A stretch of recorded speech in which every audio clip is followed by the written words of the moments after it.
All right, we are live, and welcome to this week's episode of the movie discussion Pocket Dimension, where time does not exist and the only thing that matters is film. If time did exist, you might think that we were late, or you might think that last episode was over 3 hours somehow, but time doesn't exist here, so that's nothing to worry and dwell upon. It's just an abstract concept. I'm Cole, and with me, as always, is Jay. Hello. And this is mostly on me that we couldn't give good notice to you guys. We try to give a heads up for what the show is actually going to be on, and that sort of fell apart this week. A lot of it had to do with me. I kind of just let the week get away from me, and the next thing I knew, it was like, do we have a show? And very kind of last minute, Jay and I decided on this film, which at least somewhat is still faithful to our original, we were so much more ambitious intention of having a movie that was, if not coming of we wanted something after we did Stand By Me, we were talking about something that was maybe a female equivalent or something that at least had some strong female leads. Yeah. So this isn't exactly sort of the same, but it has those elements in it. And this, of course, would be the 1986 film Peggy Sue Got Married. So we have a protagonist who is female, and we have coming of age in that we have time travel back to her high school days. So it has that stuff going for it. It's a Francis Ford Coppola movie. We talked about him a little when we were doing New Hollywood and stuff, and he was one of the giants. And then we said the 80s stuff, the 70s, he was just one of the big names of that era, huge, knocking stuff out of the park. One from the Heart we talked about being like one of the big disasters of the New Hollywood era, alongside stuff like what we had done, Heaven's Gate. But he would regain his form and do some other movies, but just more sparse in the 80s. But in 83, he did another arguably really great coming-of-age story with boys, The Outsiders, which is, I think, a fantastic movie and a really good adaptation of a really good book. That's a great movie that I like a lot. And I think this is the next movie he did a couple of years later. Oh, I forgot he did The Outsiders. Okay, yeah. Right. That's a great movie. Peggy Sue Got Married. And I don't know. I don't know if I want to say it was a surprise hit, but I mean, it did quite well, and everything seems to me about its setup that it probably wasn't, considered some sort of big project or a big deal or something that had a lot of anticipation. It just sort of seems like one of those, okay, well, here's another movie, comedy drama type thing, some fantasy elements and stuff, but I'm pretty sure it was quite well received in its time. And was reviewed pretty well and stuff too. Like, I don't think it was sort of smash hit or anything, but the reading I've done seems to suggest that it was at least a little bit of a surprise. I mean, it actually got multiple nominations for Academy Awards even. I don't know if it won any, but it actually got like 2 or 3 Academy nominations and stuff. And to this day, it holds down a really good score on Rotten Tomatoes and stuff. I think it's like, 85% fresh. And didn't have a big budget. It was about a $7 million budget, made over $40 million. So, a pretty good hit of its era. Yeah, I think, another example of Francis Ford Coppola trying to get out of the gangster type, typecast director. Right. This is really another chance after sort of the failure of One from the Heart. Another chance to be whimsical, sort of. Which was really becoming a big thing in the 80s, thanks to somebody named Steven Spielberg, who was really known for his ability to inject whimsicality into movies. In fact, to the point that sometimes people think he overdid it in certain scenes, where it's just like he's trying a little too hard here to make us feel that this is a really whimsical moment. And that's fair. I think that's true about some of his movies some of the time and stuff. But when he gets it right, probably nobody did it better. When you're talking about that sort of melodrama mixed in with, again, wonder and fantasy and stuff. He could really do a great job of it, of course. Case in point, something like E.T. is a wonderful example. This years later, I think this is kind of like Coppola proving that he could do something in that vein as well and carry it off successfully. One of his peers, competition with one of his peers. Absolutely. We've got Kathleen Turner. I'm a big fan of Kathleen Turner. I don't think she really gets the respect that she deserves. Right. As a comedic actress, she has great comedic timing, and she's also great drama as well. She did quite a few dramas, before this, so this was kind of like her stepping out of her typical role as well. Yeah, she was in, some pretty big movies in the later 80s and stuff, and I don't know, seemed to have fallen off since then. It's kind of a black hole for me in that, like, there's quite a few films that people know her from that I just haven't seen. I mean, obviously, I've seen Romancing the Stone and Jewel of the Nile, which were probably her more popular movies before this and stuff, but War of the Roses is one of my absolute favorites. I love Danny DeVito. That's an underrated movie. And I mean, I think most people aren't aware that she's the voice of Jessica Rabbit and Who Framed Roger Rabbit. So this is all around the same period, late 80s. Yeah. But into the 90s, she just wasn't really in good movies. I mean, she was in Serial Mom. She was in Baby Geniuses. Serial Mom's great. I mean, those are what it is. Yeah, I don't want to pick on it too hard and stuff like that.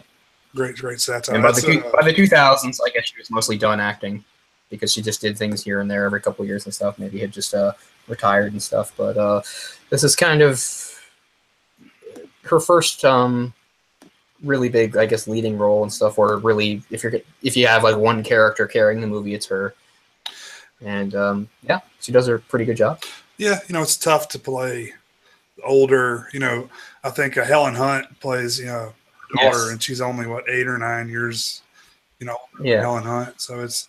I know it's an interesting casting situation, because what we have is going back and forth between several time periods. We've all seen what happens when you have fairly older actors, but for the necessity of the plot or whatever's going on, we need to make it seem like they're younger. This movie does both things, just like when they have to age somebody up later, because it's like at the end of the Harry Potter series, when they have that little epilogue, they have to suddenly try to age up all the main characters so that they're somewhere into middle age, and they do their best, but they still basically look like young people that are aged up. So what we have here is an actress who, how old would she have been at the time? Like in her late 30s, maybe? No, she was early 30s. Okay, early 30s, and she's supposed to be playing somebody who's about 40, I guess. Right. But let's see, she was 18 when she got pregnant, so she would have been about late 30s. Late 30s, close to 40, because it's supposed to be 25 years. And so it's weird. So what you've got is her playing a middle-aged version of herself, but then also playing a teenage version of herself, and looks almost identical. There's not really much to change. And then you've got these actors that are it's funny. It falls into the hole that we see a lot of the times teenagers aren't played by teenagers. In this case, we have probably a lot of actors in their earlier 20s playing teenagers, but then we also see them at other points in the movie playing people much older than themselves too. So it's a really weird sort of visual thing, and none of the characters look the age they're supposed to be, whether they're supposed to be young or old, because really the actors themselves are in between that themselves. Which, I mean, I think it's a pretty smart way to do it, but like you said, it kind of feels weird on both sides of it. Mm-hmm. Well, this was my first time, seeing it all the way through again, and actually had made me forget that that's how they did it, because for some reason I was misremembering. I was thinking it was one of those deals where sometimes, you have a character who goes back in time, and the deal is they look exactly the same as their adult self, but everybody around them sees them as a younger self. When I was watching the movie at first, I thought that's how it was. And I was like, oh, wait, no, that's actually not what's going on in this movie. She is her younger self, and people aren't seeing her as her younger self like she is her younger self. I'd forgotten that. So this is the 80s where, we had tons of movies coming out where people easily in their late 30s were playing high school kids all the time in movies. So it wasn't something unheard of around that period of time. Yeah, absolutely. So, suspend your disbelief. Right. Yeah, I didn't mind, because like we said, we've got a period where all the characters are supposed to be quite young, and a period where they're supposed to be quite old, but most of the actors playing those roles are actually just in between those ages. And, it works okay. It doesn't create a huge disconnect or anything like that. So this is one of the stranger sort of time travel movies that's coming out right after Back to the Future. Back to the Future came out a year before this and stuff, and this is a much different sort of time travel movie. Yeah. There's no real science behind it. There's no device like a time machine or anything like that, and there's not an effort to actually try to go anywhere. It's just somehow she gets transported back in time, which is actually not as rare as it sounds. this happens in other movies too. Although I'm kind of dying. What was the movie that came out in 1980 where the guy's at the hotel and he sees the painting? Is it Christopher Reeve? Christopher Reeve sees a painting and he falls in love with the woman in the painting. It's from years ago, and basically he wants to go back in time and meet her. So he just lies down in the bed and wills himself back in time. I do not know what movie that is. Oh, I bet you'd know the title. I'm going to find the title. Christopher Reeve? I believe it's Christopher Reeve. I believe it came out in 1980.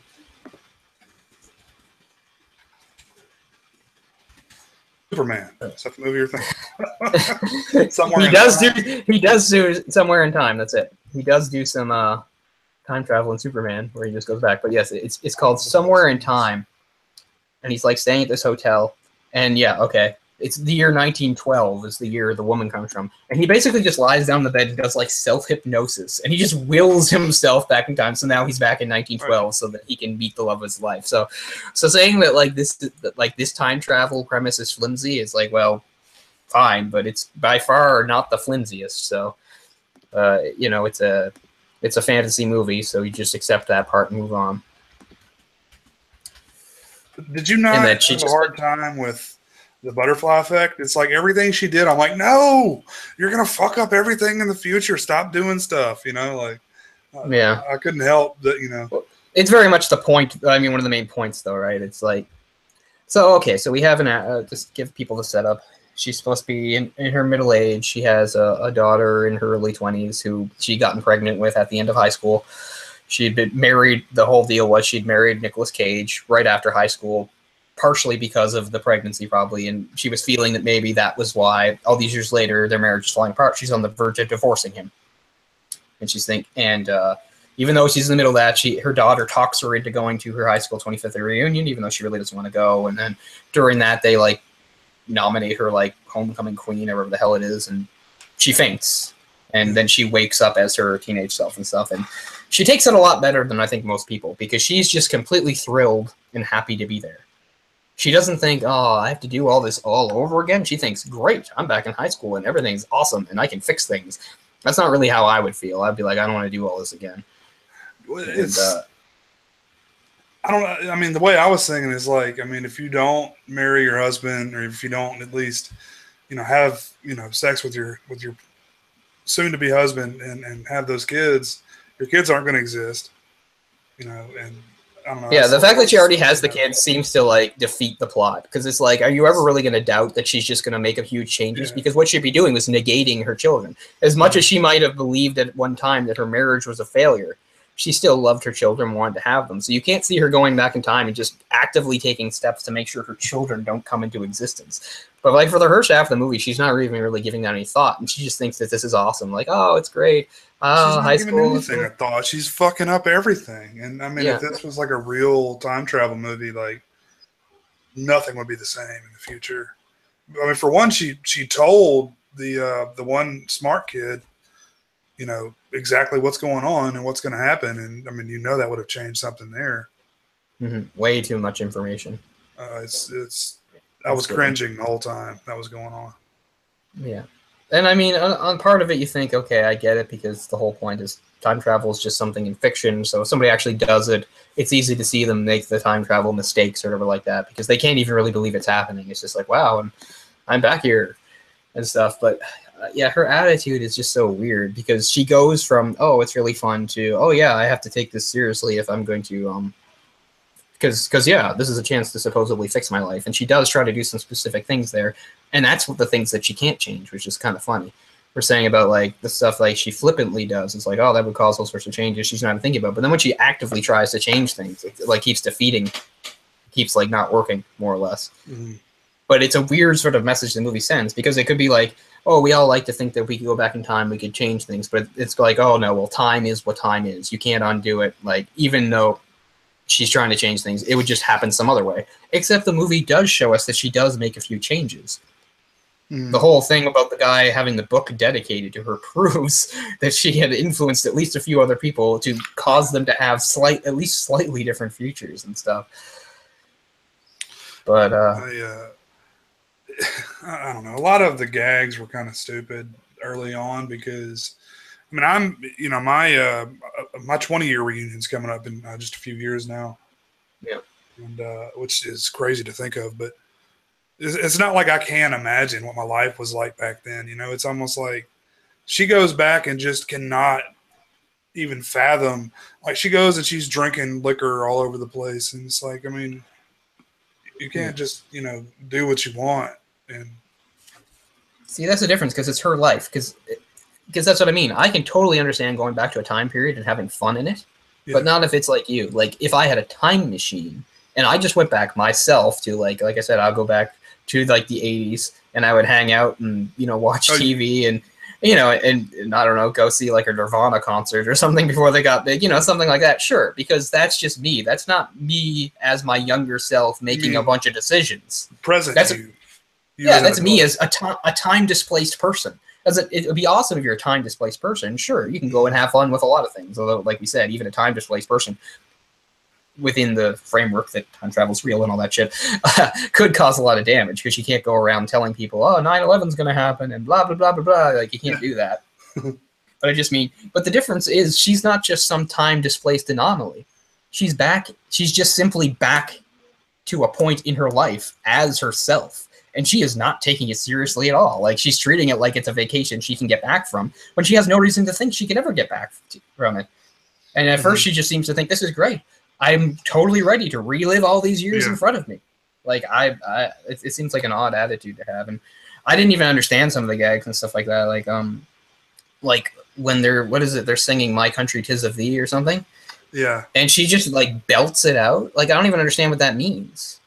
My mother said it was because she was old enough that she had seen things like Vietnam, and it made her not take her country for granted, so she was more patriotic. But I was like, really? I don't know. I was like, that's an interesting, but I don't know. I don't know what it means. I thought it was just her like feeling youthful and just remembering what it was like.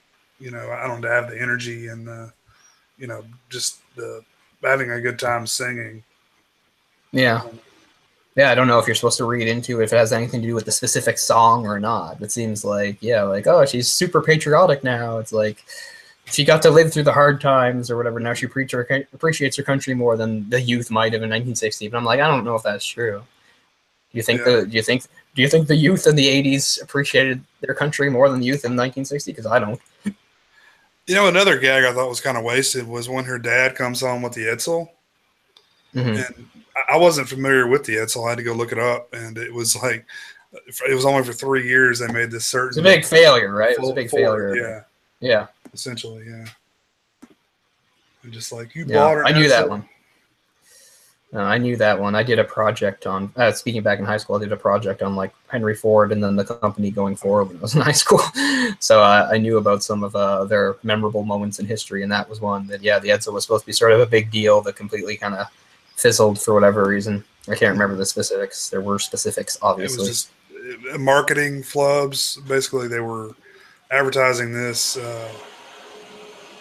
like a year before it even came out. And they were like, this is the car of the future. And it came out, and it was just kind of ugly, and people didn't really want it. They said it's overpriced and it's ugly. So, I mean, pretty straightforward. It was a term that I heard before I actually knew the thing. Like Edsel sort of comes to mean like kind of like something that's like going to be like a flop or something, is how I remember it. It's sort of a popular symbol of like of an idea that flops and stuff like that. But yeah, like if it's supposed to be, even by the standards of the day, that it was like a very sort of ugly looking car and it was overpriced, and they were thinking that they could sell it because they were just like, well, people won't mind the higher price because what we're selling them is the car of the future, the better thing and stuff. But people did mind the price very much, and that's what it's always like. I mean, people always talk. It's true that people don't mind paying more for quality, but it's still a very fine balance. And I mean, you see that sort of thing happen all over the place. Like I'll relate it to my own expertise and stuff. Like of all the consoles that have come out in history, like the one I've been fascinated maybe the most is like 3DO's system in the 1990s, which had a launch price, which was a record at the time of $700 US, which of course killed it. But there were people like that were talking about it, like in the industry, that were just like, well, the price is sort of a hurdle, but it's not going to matter in the end because we're going to revolutionize home gaming and stuff. And no, that's not what happened. Was that more than the Neo Geo? Yeah, I think it was as far as launch price goes. That was a little bit after I think the Neo Geo was the big thing. Yeah, this is a few years after. Yeah, I think it was $699 US was the launch price. That is ridiculous. What would that translate to now? That's, I mean, at least a few $1,000s, right? Yeah, I guess this would be like 1993, so a little bit of inflation there, not a ton, but at least enough that it would have been more money back then and stuff. Yeah. And at least with the Neo Geo, which was actually quite successful behind the scenes, the difference was they already had proven there was a demand for it, because the whole point of the Neo Geo was when it was first released, it wasn't released to the general public. The Neo Geo as a home system was only offered in like certain hotel chains as sort of like a luxury item, that if you stayed at this hotel, one of the benefits was you had access to the Neo Geo, which was this cool hip console that delivered arcade style graphics that ordinary consoles couldn't compete with. It was never meant for the general public. What happened was they became so popular that the general public, or at least a certain amount of the general public, said, like, we want you to release this so we can buy it. We will buy this. Like, the Neo Geo is kind of like the weird little engine that could of consoles, and that it had such a diehard fan base that were paying through the nose for everything because their games were ridiculously expensive. Their games were like $125 minimum just for a game. Mm-hmm. Because part of the reason was, not to get us too off track, but 90% of the time, if not higher, when we're talking about games on consoles, even nowadays or the 90s or whatever, the whole idea was you bought the game and the game had the software and it combined with your hardware, and that was how it was played.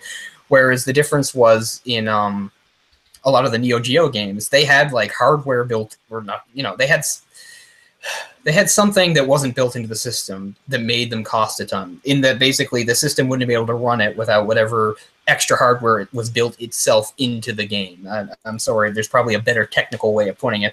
I'm just saying, like, that goes against how games are supposed to usually be. It's supposed to be, you put it in and it plays because the console, it's made specifically for the console and it handles it. And this, it's like, it's not exactly. Sometimes it goes beyond what the console can handle, so they built something in to assist it. That's not very good technical babble, but hopefully people are getting the gist of what I mean. But yeah, so the Edsel, yeah, I remember the Edsel joke. 3DO would cost $1,189.30 in 2017. Yeah. And that would have been a console with, like, I think at least it came with 2 controllers at launch. It was one of the last systems that actually did that. But that was what you're getting. You got your 2 controllers. I don't think you got a game or anything. Yeah. 3DO was also unique in that, like, unlike the other things, it leased out the hardware to other companies. That's why there was like a Panasonic free 3DO, and there was the Gold Star 3DO. There are 3 or 4 different versions of the 3DO. Okay, yeah. Because 3DO themselves didn't. Yeah. Okay. Yeah. And Sanyo, or whatever they're called. I think they're called Sanyo. Is it? A lot of people say that's one of the better models. Like, if you're looking into getting a 3DO, I think a lot of people say get the Sanyo one and stuff. So that made it different from other things too. And that there wasn't a specific model. They just leased it out to different companies and said, okay, you do your spin on it and stuff. So they made a few different versions over the years. Is that the ones that did the really crappy Zelda games?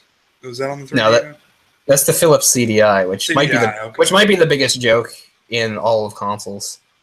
See, those they're in, like, together in my brain because right around the same time frame, right? Yeah. So we're way off topic, but I don't mind because I love console stuff. So I think a lot of people that know this stuff know that, like, the whole reason the PlayStation came into being was that the PlayStation was originally a joint venture between Nintendo and Sony that fell apart.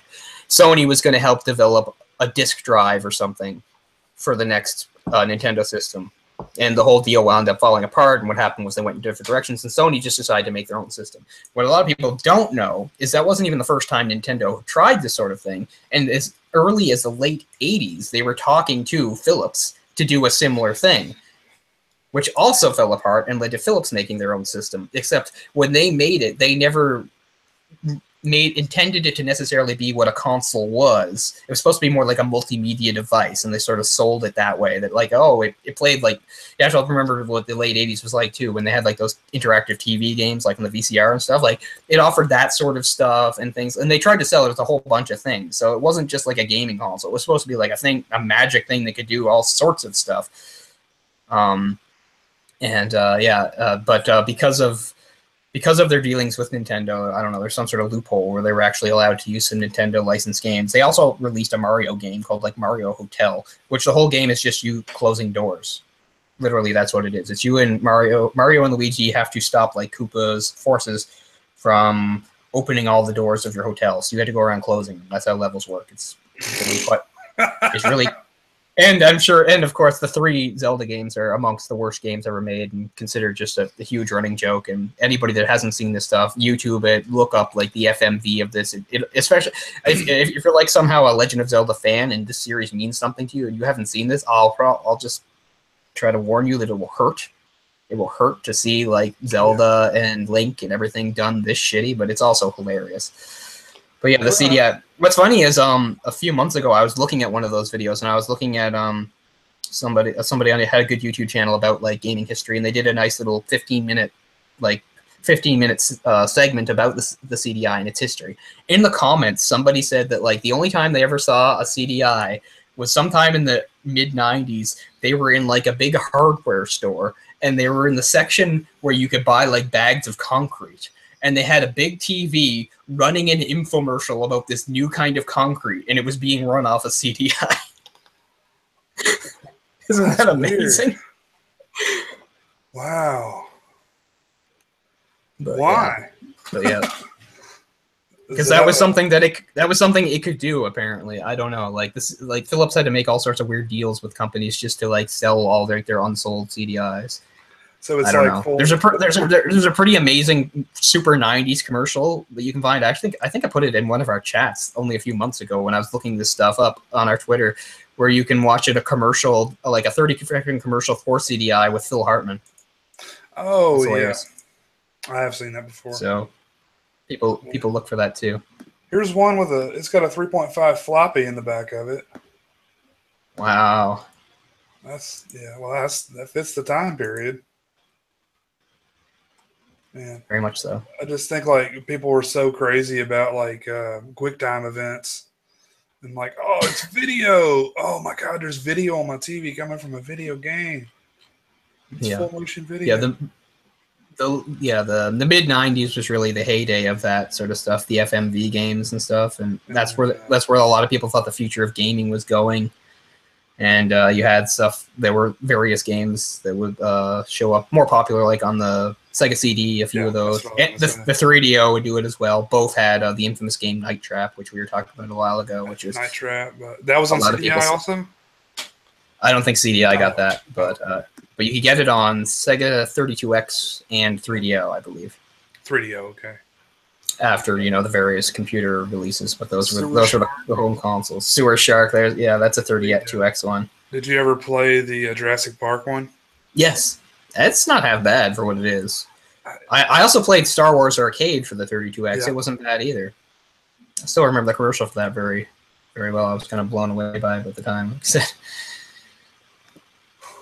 All right, now push a button. Push X. Yeah, I'm playing. I'm interacting. Oh man, but yeah, that's the Edsel.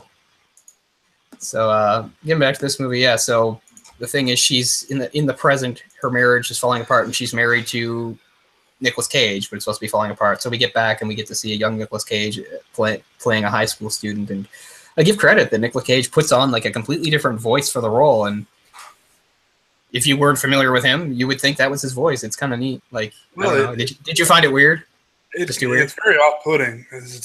He said he modeled it after Pokey from Gumby or something like that. Like, that's an odd choice. Yeah, very odd, and he almost got fired from it, but he managed to convince. Oh, really? So they were on the set saying, like, don't put on a voice. I don't know. Maybe it's one of those things that like sometimes you just get used to it.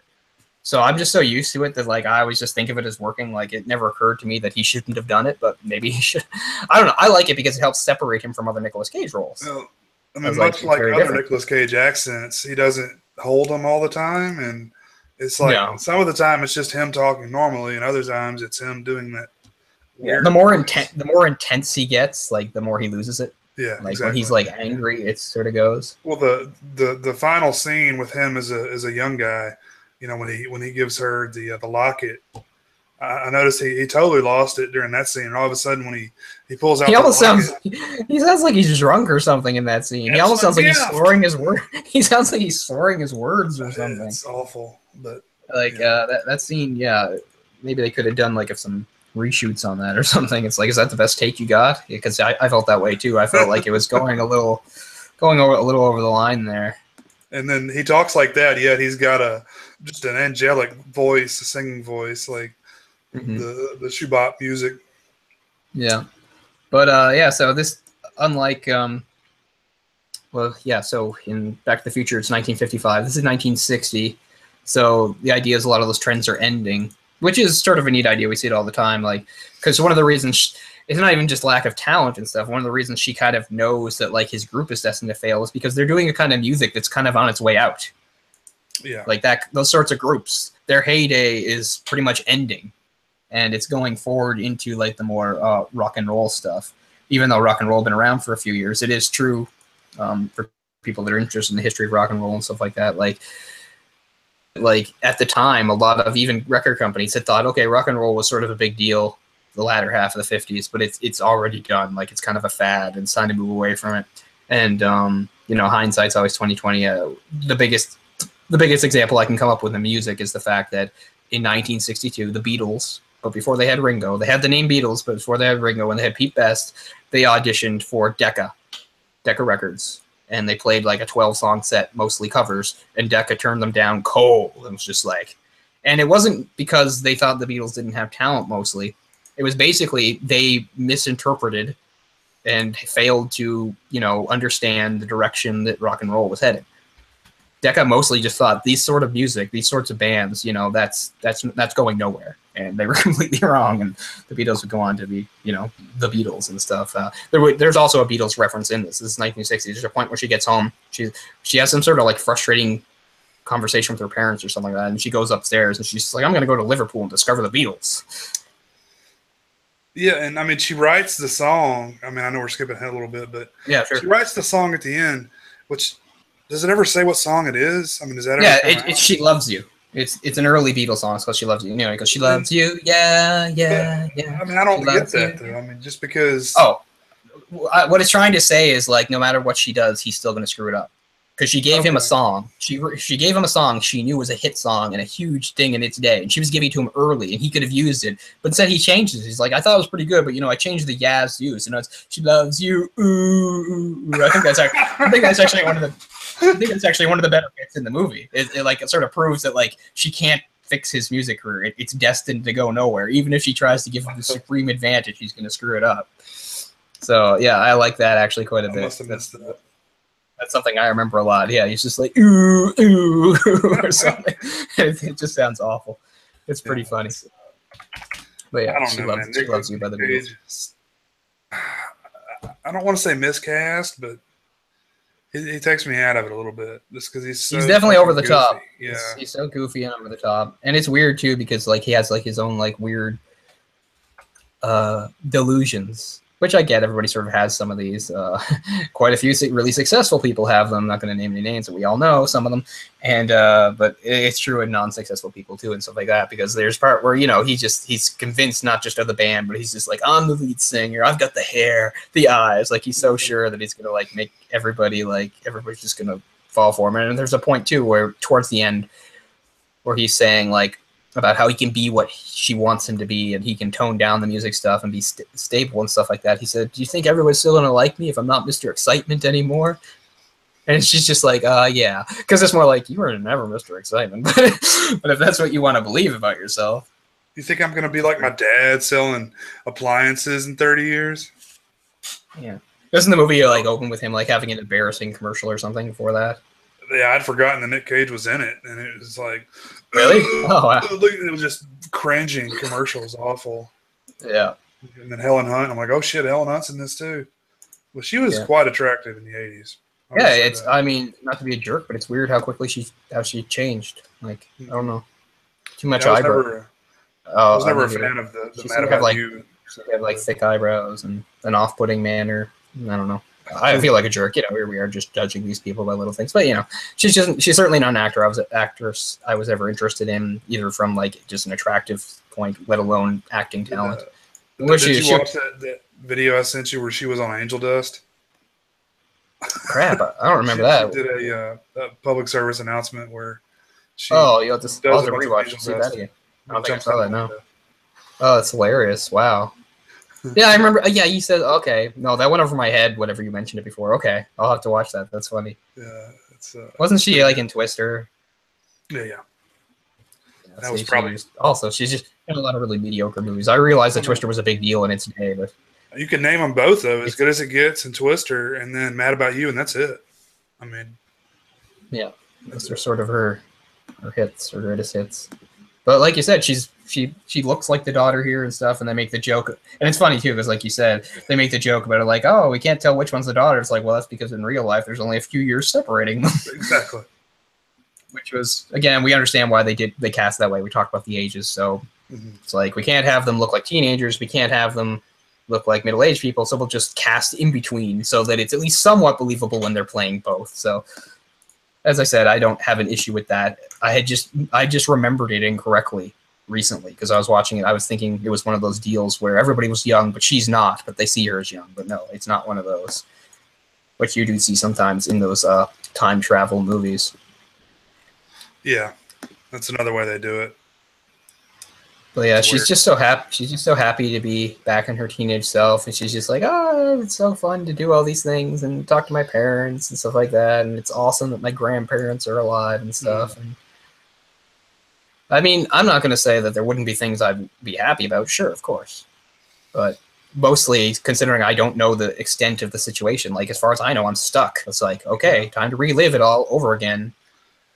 That would just be... I wouldn't see that as a great opportunity. Like, people, oh, you can make better choices now. I'm like, no, I wouldn't.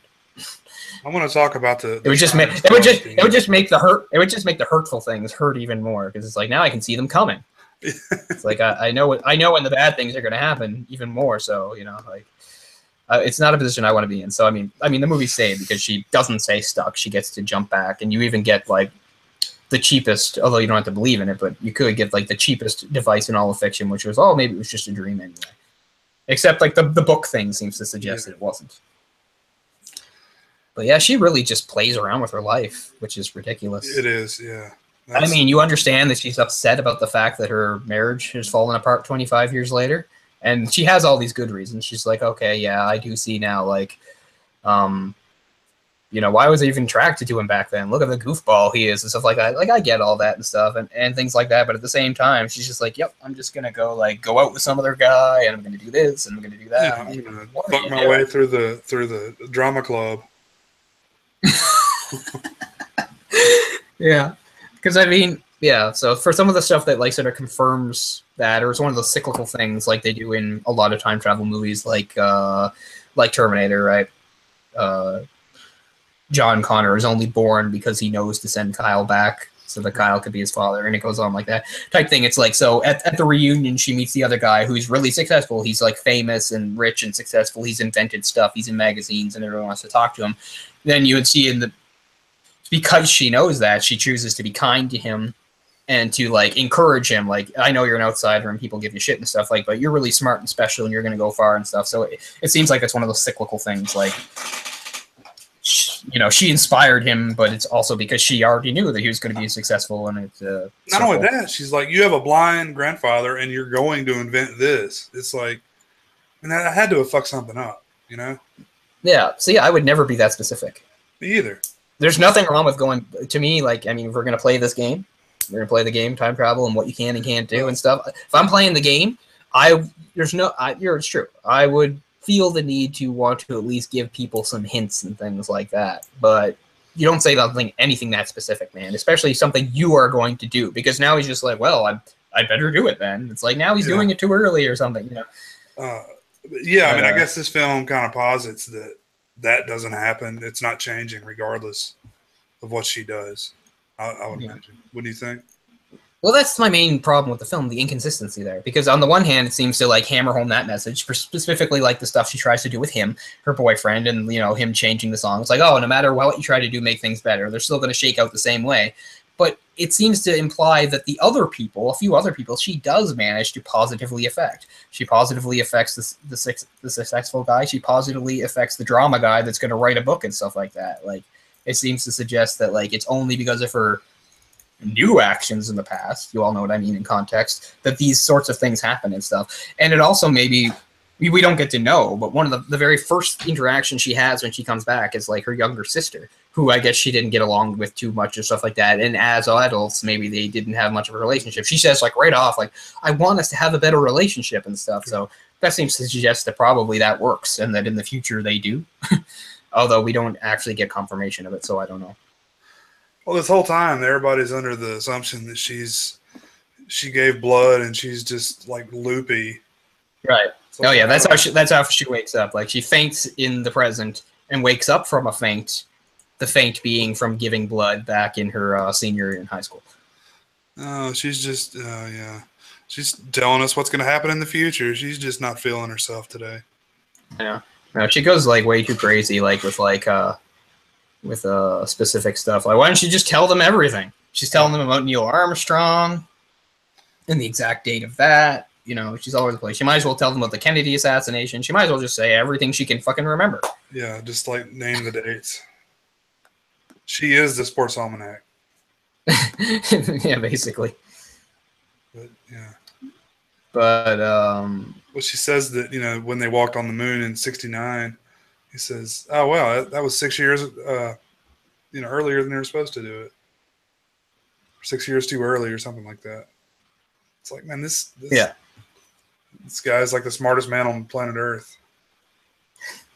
Yeah, their time travel discussion, though, is pretty much bullshit. I mean, again, I realize that, like, unlike even something as fantasy and silly, I mean, yes, you watch Back to the Future and the stuff they say is also bullshit, but it's bullshit framed in sort of a scientific thing.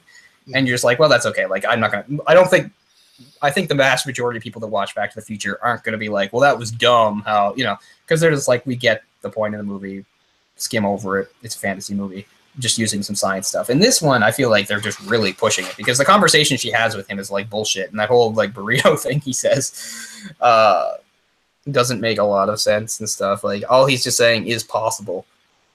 Like, he's not saying how it would be possible. He's just saying, yeah, I think it's possible for, like, people and ducks and dogs and can dancers. It's like, what do you mean?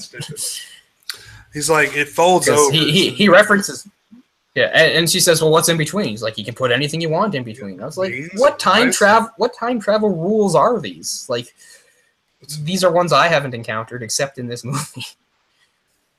Jeez. It seems to come very close to the idea that, like, yeah, her faint was actually, like, her maybe subconscious wish to go back, which really does tie into the Christopher Reeves thing, which is more just like, well, if you want it hard enough, then you can just do it, apparently. But I don't know. It should have been a post-credits scene where she's just, like, in a rubber room, like, in a straitjacket, like, talking to herself. Her whole future actually never happened, but it's still 1960, and she's just locked up, and she just imagined her future. That'd be pretty funny. It's that angel dust. It got to her. Yeah. But yeah, she just acts so weird and inconsistent because it's like, oh, I'll take advantage of this and it'll be just fun. And then she's like, well, actually, it is more serious and I should try to fix things for the better. But then she really fucks things up, like when she tries to, like, sleep with Charlie. Like, she tries to initiate that. He's just like, whoa, wait a minute. A week ago, you were saying we should wait until we're married, and now you want me, and he can't process it and stuff. And it is sort of an uncomfortable scene because it's sort of like this mature, middle-aged woman, like, pushing her sexuality on this inexperienced teenager who's trying to do the right thing. And she's just saying, come on. She's trying to seduce him. And her seduction method is ridiculous. Wouldn't that, like, make and certainly kill any mood I had if my girlfriend or whoever started talking to me that way? Remember some of her, like, words? Like, she's trying to talk about, like, first she says, like, doesn't, like, little Charlie want to come out or something? Okay, that's bad enough. But then it gets even, like, worse. And he makes it worse by, like, it clicks in his mind what she's talking about. And he says something like, you mean my wang? Or something like that. That's exactly what he says. I'm just like, wow, this is, like, in the history of, like, awkward sexual moments, like, this movie might be, like, the number one, because you have both of them saying like ridiculously terrible things to each other. It's like, no wonder this doesn't end in like sex. It's funny at first, cause like at very first, like before she gets all pushy, like the first few lines I do think are funny because she's just saying like, "Do you want to make love?" or something. He's like, "Whoa, what?" all the way, and then he goes like, "Intercourse? You want to have intercourse?" Like I thought that was funny, and then it just goes, but then it just gets all terrible because then she tries to seduce him and starts throwing out her like weird euphemisms and stuff, and he's like not catching on. Then he's like, "You mean my wang?" It's just awful. Well, I mean, I thought about it because she slept with the turtleneck kid. I mean, couldn't it be possible that her daughter is not whatever his name is? Charlie. Yeah, Charlie's kid.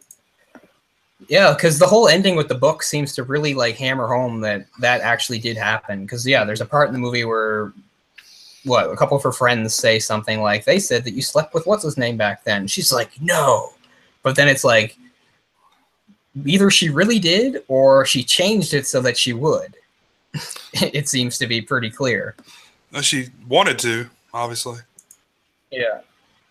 So that's also an interesting message too, because the overlying message we get regarding her and Charlie was, even though all these years later there have been problems and they're on the verge of divorce, and even though she thinks she has this new clarity in seeing him there, the whole point is it all clicks together and she remembers everything. It's like, oh, in spite of everything, I really do love him. We really are meant together. But that gets a little muddled when you see that she's also doing the whole time traveler thing, which is, technically it's not cheating if it's time travel. Because, I mean, yeah, like imagine you or I were a time traveler. You have a wife, girlfriend in the present, but you go back in time as a displaced time traveler and sleep with a bunch of women. And then you, in your head, say, well, it's before she and I ever met, so it can't possibly be cheating. It's the same logic a lot of people that cheat on their spouses use, What happens in Cancun stays in Cancun. Yeah. Right? Yeah, this seems to be an even better excuse, right? Because it's like, well, it's a different time, literally. Even though my timeline is completely different now, because that's the whole thing, right? The timeline goes like this, you've gone down here, now you're here, so what happens here is still related to here, et cetera, et cetera. It gets all very muddled. I realized the last time we talked about time travel in the show was one of the doozies too. One of the less straightforward ones and more confusing ones, in that was Donnie Darko. And we had a hell of a time talking about how exactly the time loop worked in that movie too, because this isn't Back to the Future, which even if you want to think of Back to the Future as a simple, straightforward one, if you really think about it, it's not. Because there's a lot of crazy stuff going on in the Back to the Future. There's a point where if you've been paying attention and thinking about like the timeline and the various trips, there's a point, I think, in the second Back to the Future where at that moment in time, there's like at least 6 different versions of the DeLorean in the same physical like place or time or whatever. But anyway, that's a whole other thing. I had a friend that like mapped it out years ago, and it's pretty darn interesting. Oh yeah, I'd love to hear that. So even when you're doing like the really trying like the more straightforward supposedly time travel things, they get muddy. But Peggy Sue is one of the more ambiguous ones, because it's supposed to be like a comedy drama first, and then like a fantasy involving time travel second. Yeah. So they don't put as much effort into that kind of stuff. Which just begins again. She faints and she wakes up in 1960. Okay, sure. Yeah. I'm not saying the audience should question that. I mean, if you're going to question that, then there's no point in watching the movie. Watch it. Well, that Michael, the weird turtleneck writer guy. Yes. He turns out to be a bit of an asshole there, because he wants to go to Utah and take her with him and marry her and another woman. Yeah. And he's like, I can ride and you can take care of the chickens. So he's at least he's upfront about what he wants, though. You can see he's kind of an asshole, but he's just saying like, this is what I would like. Like I think there's something kind of refreshing about that. At least he's not trying to like pull one over on her and be like, oh yes, it'll be a perfect romance. Like he's like, actually, this is the way I see it, and this is what I would like to happen. Well, the problem is he didn't see a problem with that scenario, in that he's supposed to be the gentle, kind one who's in tune with his feelings. Yeah, I know. And yet he wants to be able to sort of have like women just accessible to him without the traditional, I guess, the traditional frame. Right. You'll take care of the chickens to help us live. But like I said, at least he's like upfront about it. Yeah. Which is a lot better than these people that are just like, yes, I want marriage and a commitment and all the traditional stuff, and then, you know, behind the scenes they just do all sorts of crazy bullshit. Oh yeah. So I mean, yeah. But it's true. It's like weird too, because like the whole thing about, oh, I'm back in time. Now I have a chance to do things I didn't do. And apparently she always wished she'd had sex with him. Well, she does that. And she does it right in the middle of supposedly a story that's about rekindling her romance with her original love. So that seems really messed up to me. But again, it's like maybe she just rationalizes that it doesn't count or something, even though it does affect the future to the point that he dedicates a whole entire freaking book to her because of their great night together. And I mean, essentially, he took her virginity, right? Mm-hmm. I mean, her is at that age. Yeah, I mean, it's funny, like, for somebody, like, some of the scenes, they're supposed to hammer home to us the point that, oh, she has, like, she's a middle-aged person, she has the experience, she's more emotionally mature, she has this advantage of the other people, she has this level of maturity they don't have, and yet in certain scenes like that, she just goes out of her way to act immature, you know, because he's even though he's really happy, the writer, to be with her and stuff like that, he even does have the moral compass to say, well, what about Charlie? Like, you're dating Charlie. And she's just like, oh. And then she does one of her stupid statements that I can't believe they always make them do in time travel movies. Because, like, the other thing that happens, even if I wind up back in time by accident, and that's something I did on purpose, like she did, I wouldn't go out of my way to just make everybody know that, oh, yeah, this is what I think happened, so they'll all think I'm a nut job. But anyway, so he's just like, what about Charlie? And she says something like how she had already, she already did that. She already went down that road and she won't do it again. Which, again, means nothing to him. He's like, what? There's a few times where she says stuff like that. And she says it right to Charlie, too. Like, you cheated with Janice. And he's like, yeah, she keeps bringing up future events that he has nothing about. And she does it all the time to, like, everybody she interacts with. She's just like, I don't know. I mean, I can get over it, but it is really, really off-putting. Yeah. It's awful. Just that type of stuff. It just seems like a lot of inconsistencies in her character. It's like, wow, you really don't know what you want. Like, here you are given a chance that most people like would never get, or nobody ever gets, and the things you choose to do are kind of dumb in a lot of ways. But she makes herself seem really stupid because, I mean, she should know that these people are not going to know what the hell she's talking about. I mean, she should have enough sense to know that hasn't happened yet, so he's not going to know what you're saying to him. Yeah, it's really dumb. He's like, but you're an asshole. That one time we got in a fight over the house payments, you know? Yeah, like several times she just mentions like future stuff to the people that couldn't possibly know, and they're just like, huh? And then she just goes on merrily. Like, it's not like she doesn't know that that would just evoke a reaction of total confusion on their part. She's just completely satisfied with that. It's like, yeah. I just baffled them with future knowledge, and I don't care how it makes me look.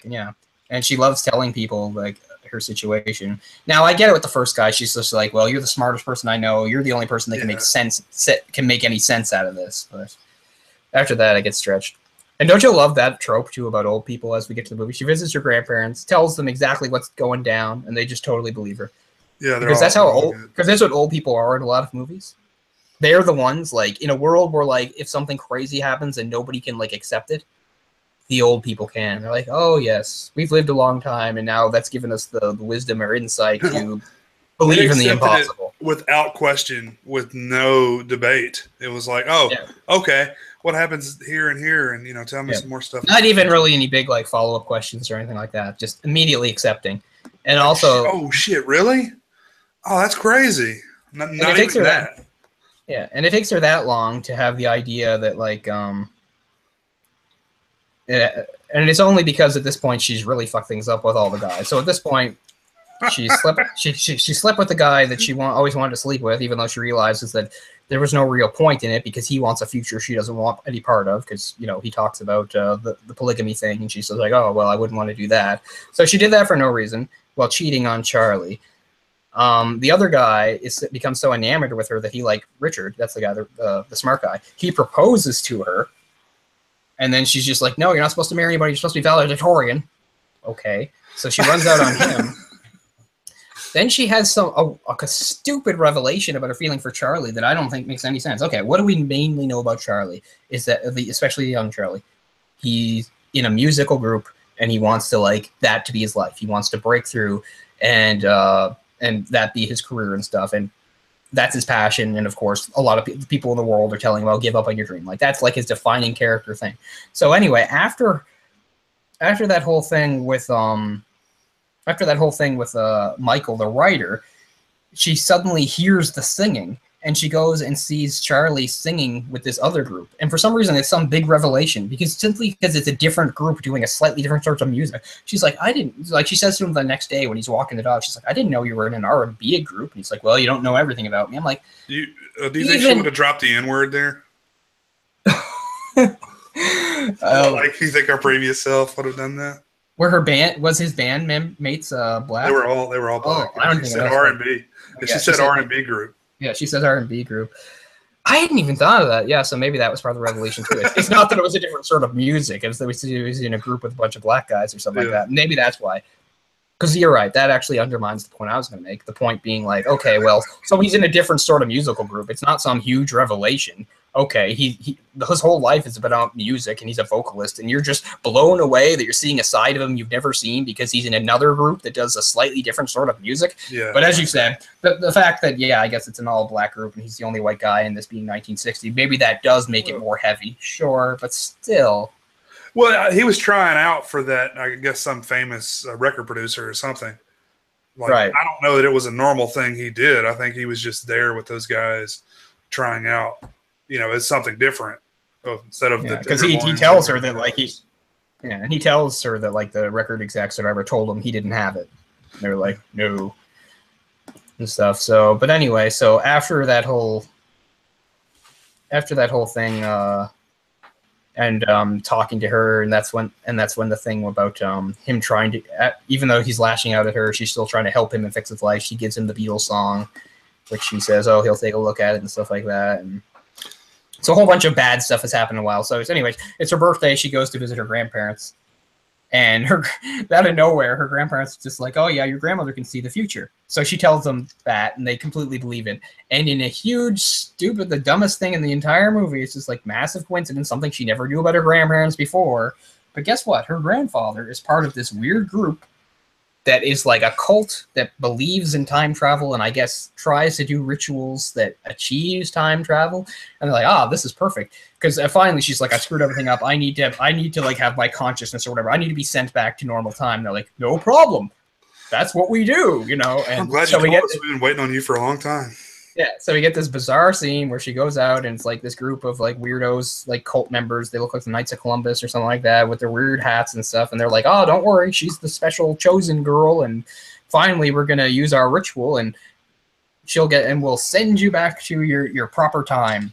And they try and the lights flash on and off and there's like a storm. And they think, and suddenly she's gone. And they all think, oh, we did it. And I don't know why he'd be happy about this, because the point was only supposed to send, as far as I'm concerned, her consciousness. She's not supposed to disappear entirely. That would just be her younger self time traveling. The whole point was it's supposed to be her consciousness. This is my middle-aged self. My middle-aged self needs to get back to that. But he seems completely satisfied that, assuming it worked, he just sent away his grandchild.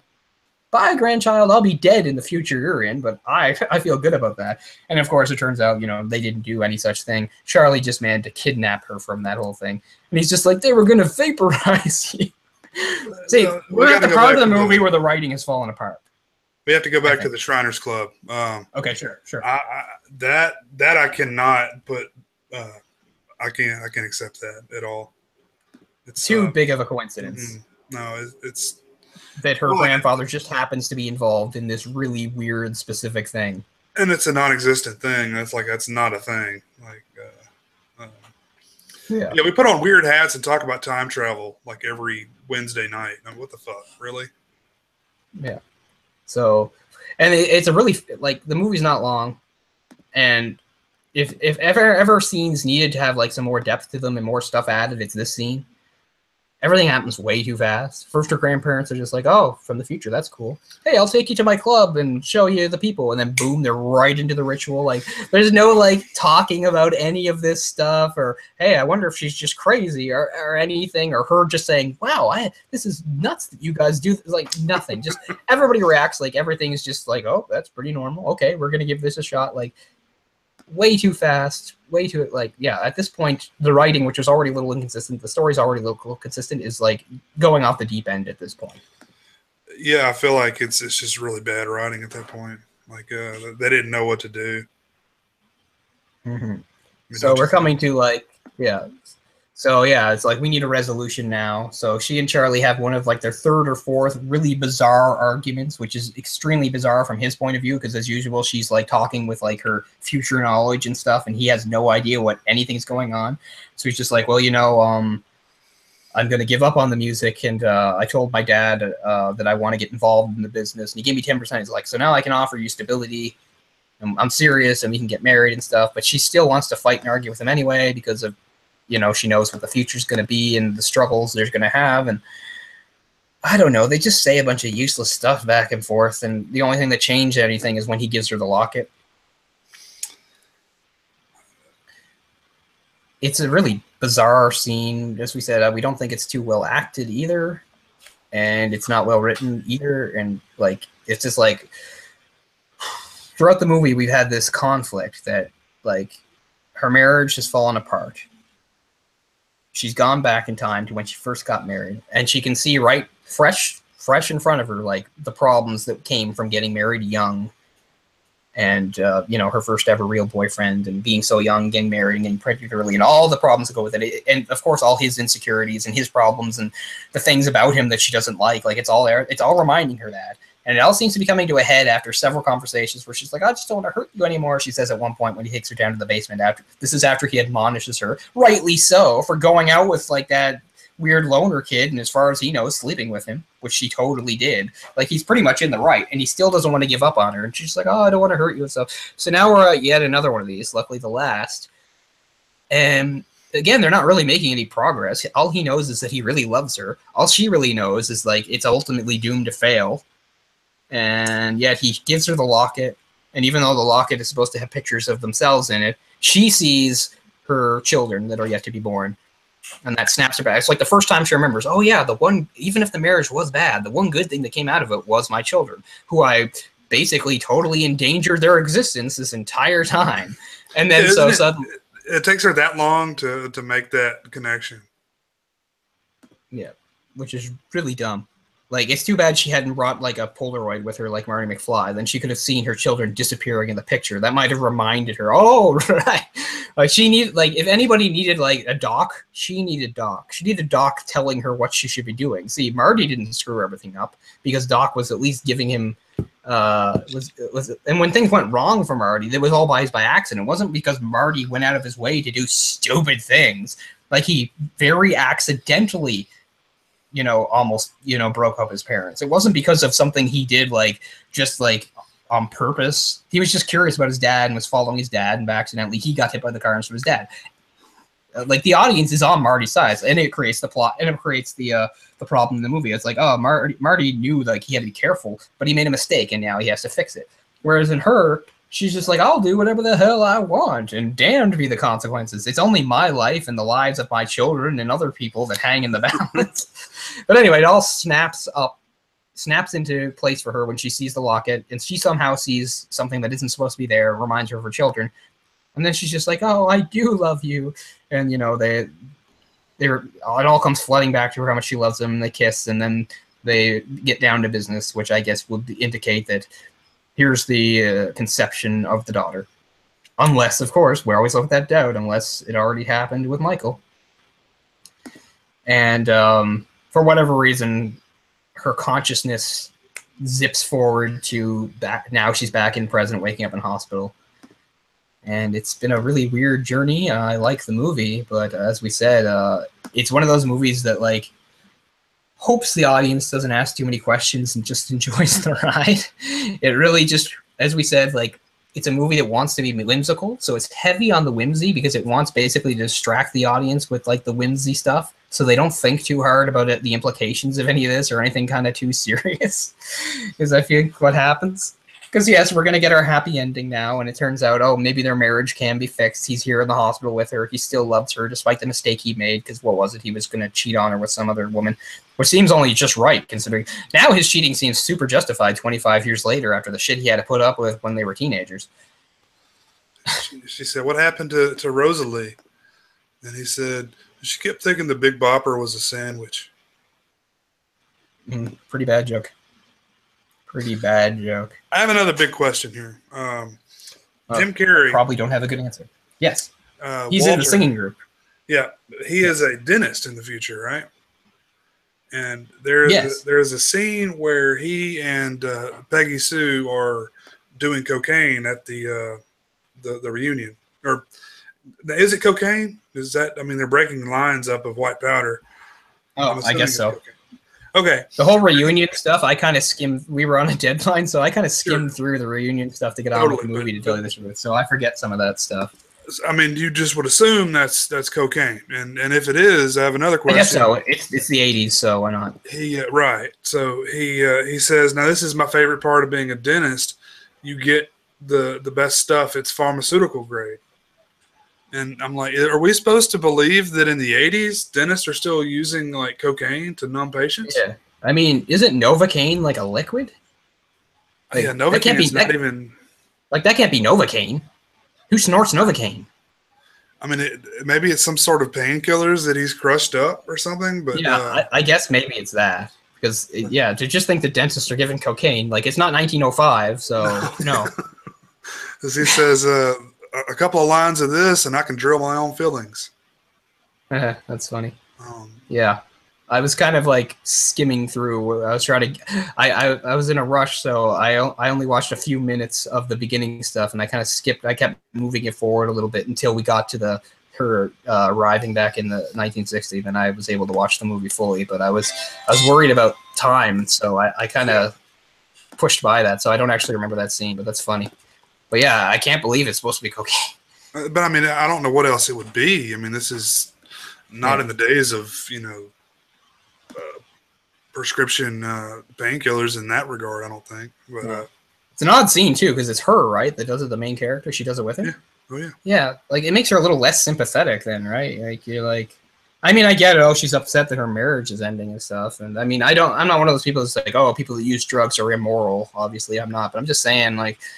I don't know. It just seems really wildly irresponsible, but at the same time, we see her go back in time and be wildly irresponsible with the space-time continuum in her own goddamn life. So she's just that kind of character, I guess. Because isn't like one of the first things she does when she goes back in time is she just drinks a bunch. Like she just seems so thrilled that she can get hammered. She's as if like, oh, now that I'm back in the 50s as a teenager, this is a better opportunity for me as like an adult in the 80s. Like, who was stopping you from drinking in the 80s? Like, you don't even have little kids anymore. Your kids are grown up. You can drink if you want. I have the liver of an 18-year-old. Pour me a drink. Maybe that's what it was. Yeah, maybe she was already just a super hard drinker, but she's like, my liver's gone back in time. Now I can start fresh on that. She's very much on that liver damage. She's like a lush, man. She wants to get drunk. She wants to like fuck strangers. I mean, it's weird. It's not a very likable quality. No, as you said, like I get that that's something I guess certain people could relate to and say, oh yeah, I can see like a time traveler doing that. But why make that the protagonist of this movie, especially if it's supposed to be like about like redemption and another chance at love and stuff like that? Because yeah, she's kind of, as you said, she's pretty flaky, and I think she engages in some highly, somewhat morally questionable stuff. And well, the whole thing struck me as she was only out for her pleasure. She was a very focused person to where she didn't care about anybody else. She was only doing things that made herself feel good. It's kind of right. And like the main reason it seemed like she couldn't commit to Charlie and Charlie was such a bad idea was because Charlie had a passion and he wanted to do it, but she knew ultimately it wasn't going to go anywhere. And it's like, oh well. And I get it. She does say that like during the marriage, like he kind of lashed out at her, like he would, he'd fail and he would sort of take it out on her. I get that, but at the same time, it's just like, oh, like the last thing that he says to her before he gets the lockout that makes her feel better is like he says like, oh, I'm committed to like my stupid life of drudgery. that I'm going to be part of my father's business and just be some idiot that sells appliances and stuff. Like, she's like, he's responsible and good now. Like, because God knows, I just, even though the other two men, it's hilarious when you think about it. The other two men, she basically says to them, we can't be together, but you are special. Follow your dream. And with Charlie, it's just like, you are not special. Your dream isn't going to work out. But hey, we might as well be together, I guess. Like, it's a weird message to take away, right? Like, she inspires those men by like sending them off. Like, we can't. I know you want me, but we can't be together. But don't worry, follow your dream. You're talented. And with Charlie, it's like, it's never gonna happen, Charlie. You suck. She's in the process of crushing his dreams. He's like, but I gotta try. And she's So that's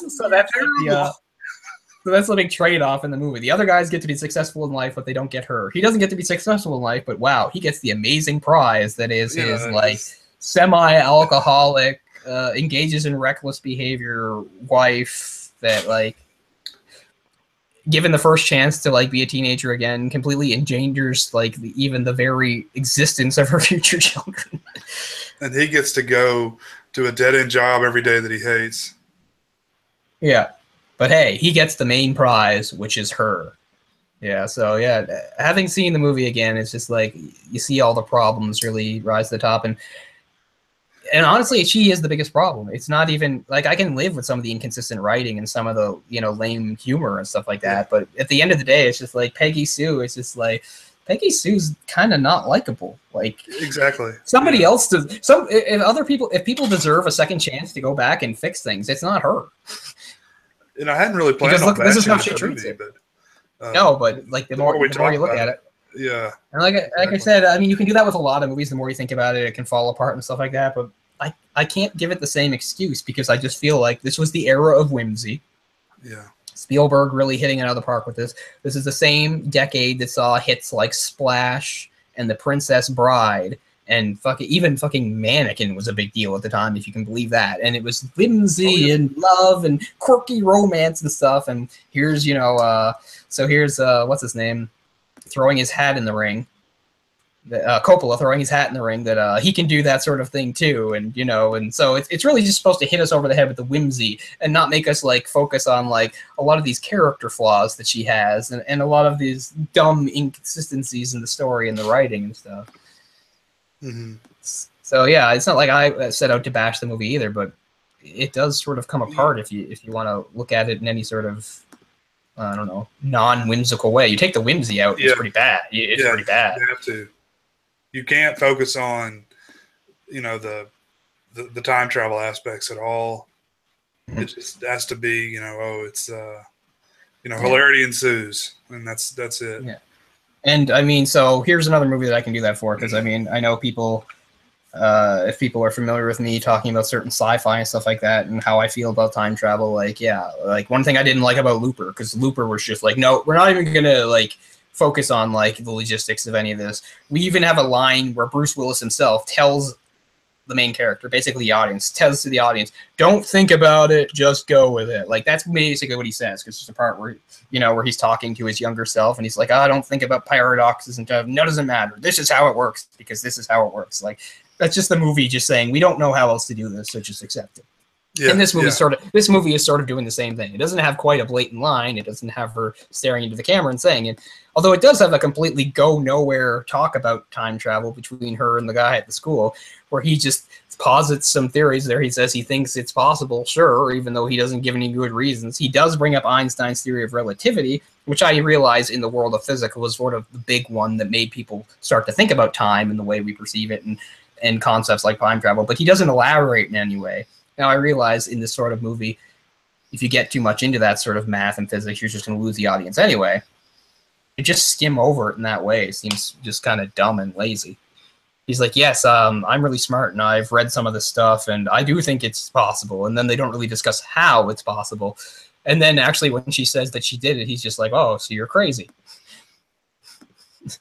At least he has a realistic reaction to it, where everyone else is like, oh, yes, your time travel. Oh, our granddaughter is here saying that she's, her 40-year-old self back in her 18-year-old body talking to us. And, yeah, sure, why not? Yeah, it so happens that Grandpa's part of this weird cult that it's all about that. So if you want to go back, just tonight we can do a ritual. But Oh, I mean, wow. that's not good. Yeah. That specific part of it, I can't excuse that. Yeah. And speaking of lines about like stretching the whimsy and just being too much, like that's how the movie ends too, because there's this whole part like when she's back in the past and her grandparents are talking, he says something like about her cooking and says that he says that the strudel she makes was so good, like it keeps the family together. Well, at the end of the movie where she wakes up in the hospital back in the present and stuff like that, and she's going to reconcile with Charlie, he says like she's going to have him come over, and she just like says something like, oh, I'll see you and the kids on Sunday and we'll have dinner. I'll make strudel. And you're like, oh. I didn't even make that connection. Yeah, but there's the connection. It's just like I the strudel's gonna. That's how they cement that. Yes, they're gonna get back together, and it's gonna work out. Basically, it's the strudel. The strudel holds everything together. Yeah, don't you love how her grandparents are just these weird mystical morons? They're almost like magical beings outside of time. No, I don't like it at all. Yeah. I don't like that aspect like, at all. I feel like at least the first half of the movie is trying, and then like they hadn't thought it through, and they had to come up with like some weird exit strategy, and they came up with like weird, batshit crazy mystical grandparents and a cult. I mean, that's stretching things pretty far, even for this sort of movie. So the movie still has a lot that I like about it. Like, I mean, it's why it was a movie we considered doing in the first place. Ages ago when we were throwing movies together, this is one we talked about even before we were talking about coming of age or female stuff and stuff like that, because it is a movie I think there's things we like about it for sure. But yeah, this latest watch, it just makes it seem so much like Peggy Sue is kind of an idiot and she's kind of selfish. Yeah, I mean, totally. It's it's got some decent comedic moments in there. I like a lot of the scenes between her and her friends. I like a lot of that type of stuff. I mean, I think all that stuff works, Yeah, sure. They do make some good points about the difference in eras, like the 80s versus that time. Like there's a part where she talks about like how she just wants to hang out with her friends and have a girls' night. And to them, they're just like, well, that's silly. Saturday night is date night. And like, you're so immature sometimes. Like, we're a little old for that. But, she's the modern woman where it's like, oh, actually, I'm more mature because you seem to think like that your identities hinge on being out with boys, where I'm talking about, women together, solidarity, no need for men. And she has that moment. She's like, oh, I'm immature. So there's some commentaries there about the differences in attitudes in the era and some of the values and stuff. And yeah, like you said, most of that goes over fairly well. Although I still don't really understand the whole exuberant singing, except maybe, like you said, maybe she's just happy. It has nothing to do with patriotism or anything like that. It's just she's happy. So she sings it really loud because she's like, it was so fun being a kid and singing this song. Like, I guess. Kathleen Turner I was like, I don't know. You're a high school senior. It's not like you're being a kid when you were like 7 in musical class. When that was fun when we all clapped hands and sang songs. Because yes, if you go back far enough, even like kids I knew that turned into total like assholes or were really bullies or mean or tough or whatever. If we go back far enough, yes, there's a time where we were young enough where we're all holding hands and singing songs that are because that's what happens. But high school is not that. High school is not that innocent. And yet she's treating it just like, it's like being 5 again. No, it's not like being 5 again. It's like being 18. It's like being a huge crossroads in your life. And you're treating it like, I'm just a child. Yeah, and I mean, they're singing "My Country 'Tis of Thee" like it's the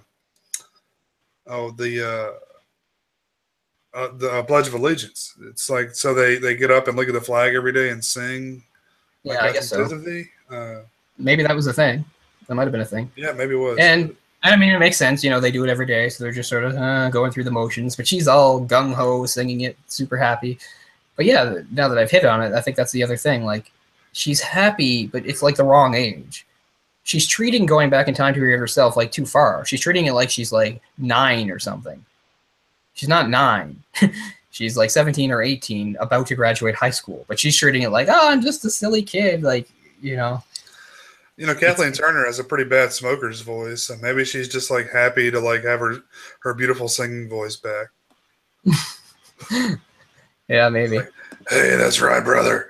oh, and then she goes back in time and she's, Yeah, the character smokes too, because there's like a point like where she's really upset about stuff, and then it just focuses on her lighting one up and like thinking really seriously. Yeah. I don't know if that has any commentary about time or whatever. It's just like, well, that makes sense for the character. She already like drinks a whole ton and will do coke in the bathroom with anybody, so of course she smokes too. Like, the only thing that makes her happy in life is like some form of substance abuse, of course. She And needs to consume. She can't. I know. And again, I don't think we're being like overly hard on her because it's a female and that's not the way females should act. I would say the same thing about a male character, I promise you. Oh, absolutely. So, yeah. Don't even go there, people. But well, I mean, the whole point is that she's the lead and she's supposed to be really likable, that you actually give a shit about her journey. But yeah, really I mean, 25 years later, she's the one that they all elect like the queen or whatever, because like everybody liked Peggy Sue. Oh, she was really nice in high school and stuff. And there's a part where like he does, when she's talking to the successful guy, and he thanks her. He said, you know, at least you were nice to me. Like everybody was sort of mean and jerk to me in high school, but you were nice. And there are scenes where she's like correcting other people around her, you know, where the girls are acting like bitches and she's being more mature and she's being above it. Like there's a part where she watches. What is it? While she's watching Charlie and his group sing, and they're all swooning. She also has a conversation with one of the girls, and she's just saying, "Oh, I think this guy's actually pretty cool." And she's just like, "Oh, no, he's not." And she's just like, "Maybe you need to look past those things." You know, she's being adult and mature there, but for the most part, I don't know. She's waffling back and forth between that and just actually being kind of an empty-headed idiot who is everybody's immature as the people around her, if not more so, given that she has like this insight and she chooses to ignore it or abuse it.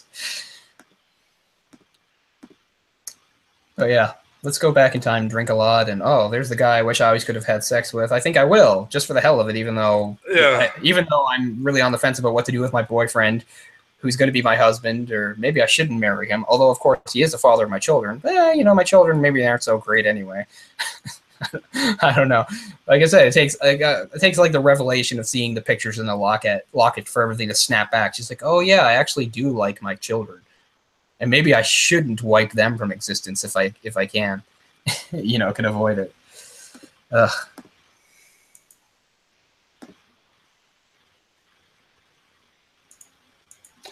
It's a weird thing too. Like, there's even a part where some character even like says something like to her, possibly her mother, that like this is like the best time of her life, which is something that's so overplayed anyway. Does every generation believe that? I remember when I was in high school, I remember like the head boy and head girl. We didn't have presidents. We had a head boy and head girl like coming on and giving like some sort of like pep talk to like the grade 12 class this year, and they're like, yeah, this year's supposed to be like the best of our lives. I'm like, you're just believing a bunch of bullshit you see on TV. Why would grade 12, like your senior year or whatever in high school, everybody like acts like, oh, there's huge pressure. Like, it's such an amazing year. Like, I like grade 10 and 11 way better. By grade 12, I was ready to be out of there. Grade 12 was just me punching a time clock so I could get out. Sure. And I didn't even have a bad high school experience like some people did. I had a fine high school experience, ups and downs, highs and lows. But you know, some people they talk about their high school. High school was like a living hell for them, and they had to get out. It wasn't like that for me. High school was up and down. It was fine. By grade 12, and yet there's all this stuff in the media, and I guess even back then it's like, oh, the best years of your life. Like, give me a break. Yeah, there were always people saying the same things, to us, and yeah, it doesn't seem to matter to generation. I can kind of relate to that in that I didn't appreciate what I had enough. You know, if I could go back now, like the freedoms, like as far as not having to worry about life problems, like the bullshit that, getting older and having to be an adult, entails. It's sure. Just, I don't know. I feel just like, I feel like, yeah. You feel you didn't? No, not at all. No, I bitched. I was like, oh, it sucks. I'm ready to get the fuck out of here. Yeah. I don't know. I feel like I traded teenage problems for adult problems, Yeah. Each was valid in their own way. Well, those days you'd have, just something stupid was like your entire life, like, oh. Yes, that is true. You focus on stupid things that don't matter, Like, you're not going to be friends with these people in even 5 years, But now they're your entire. I still make a lot of the same mistakes, though. I mean, I hate to say it, but I mean, it's funny. I think this worked our way into one of our last shows, or maybe the live show we did the other. Yeah, I think it was the live show we did the other night with like Orkin people and stuff like that, where I got way too real about my experience with girls. But it's true. Like, I don't think I've learned anything really. I still seem to like, fall for the wrong type of girls or go after ones that Sure. are unattainable and things like that. Like I'm 34 and I have all this insight, and yet I still seem to like make a lot of the same mistakes I did when I was like 17. So Yeah. I don't know. But for some things, yes. For some things, I do think I have a better grasp, and I wouldn't fall into the same trap. Sure, but no, I don't think I'm as far as some of the other people. And maybe that's just because of how disappointing my life is now. I don't know. Where like sometimes some of the very things that people nowadays like talk about, like maybe say in their 30s, like some of the pressures they have, and like how it was nice, they should have appreciated more like when they were teenagers. They didn't have those pressures. I'm just like, I don't really have those. I kind of wish I had them. Like I don't have enough responsibility right now. I need more, to tell you the truth. Like right now, I'm too aimless. I need some of that pressure, to tell you the truth. So I can't always relate to that. I don't have the same, like for one thing, I don't have kids, so I don't have to have that on me. I'm not saying I want it, but it just means I don't have the same insight as somebody who's my age that is now raising children and realizes the free time and things they have to give up and the other things they have to consider because now they have children's best interest to put in. Like that's not in my life, so it's not really. Well, I don't really have a changed perception of that. well, it's like, if I fuck up, I'm not only just fucking up my own life now. Like, I've got other people to think very about. Much so. It's, but I know, man. Yeah, that kind of pressure might do me in. That kind of pressure. I mean, just like, I had like, on and off like part-time jobs and stuff, but just not having to, worry about, dinner, like it's going to be there. My mom's going to make dinner, stuff like that. Food is going to be I guess so. I don't know, just simple things like that. Yeah. But see, my transition is so weird, especially because the last like 10 years of my life, I've mostly lived alone. So like, either I do dinner or it doesn't happen. But most of the time I'm just like, okay, so it's not going to happen. It's not the same thing with like kids. It's like the kids, they have to eat. The kids have to get up and go to school and stuff like that. I just fuck off those things all the time. And it's not good for me, but I mean, I can do it. So it's like, oh, it was great when I had my mom making my meals. And it's like, it would be great now. Because, when you live alone, especially if you live alone and you're not really into food anyway, cooking is very unrewarding. Because even if it's something you like, it just doesn't feel like it's worth the effort. Because it's just like, I went through all this for me. I'm not serving other people. They're not getting the benefit. It's just me. And maybe I'm not even in a mood to eat very much. So very often I'll go to the effort, make a meal, even if it's a meal. And I'm not saying a huge thing. I don't make, crazy meals. But, meals that take some effort. I have to use some pots and pans, some ingredients, and I put it all together. And then I eat it. And it's just like, that's so dissatisfying. At least like when you're like with other people, you have the benefit as like, I'm making a meal for myself and these others. It doesn't have to be kids. It could even be roommates, at least it feels like, when you're alone, it's just sort of like, okay, I'm eating the food. That's good, I guess. but yeah, it's true. But she just, I mean, like, she doesn't even seem like she really cares. I mean, like, she's happy to see her sister, but she's gone in an instant. It's like she's over here and she sees her friends that, you would think she would have some sort of longing to have conversations with or something. But it's just, they're just set pieces around her and whatever, happiness she's trying to attain at the current moment. It's just like she doesn't seem to, appreciate the things that she's so excited about seeing. It's like, her grandmother's alive, but she doesn't call her back on the phone and say like, how you doing? Like it's not till the end of the film when she actually sees him. Mm-hmm. No, it's funny like how selfish I've discovered the character is, because the way I used to remember it was like, it had that message that like, even though she was trying to fix things between herself and her boyfriend, she couldn't make it work. It was like, even when she tried, like it couldn't work, like with the song, things like that. It's giving the message, that like, if you really were sent back in time, you couldn't actually change things. Like things would maybe happen differently, but the results would be the same.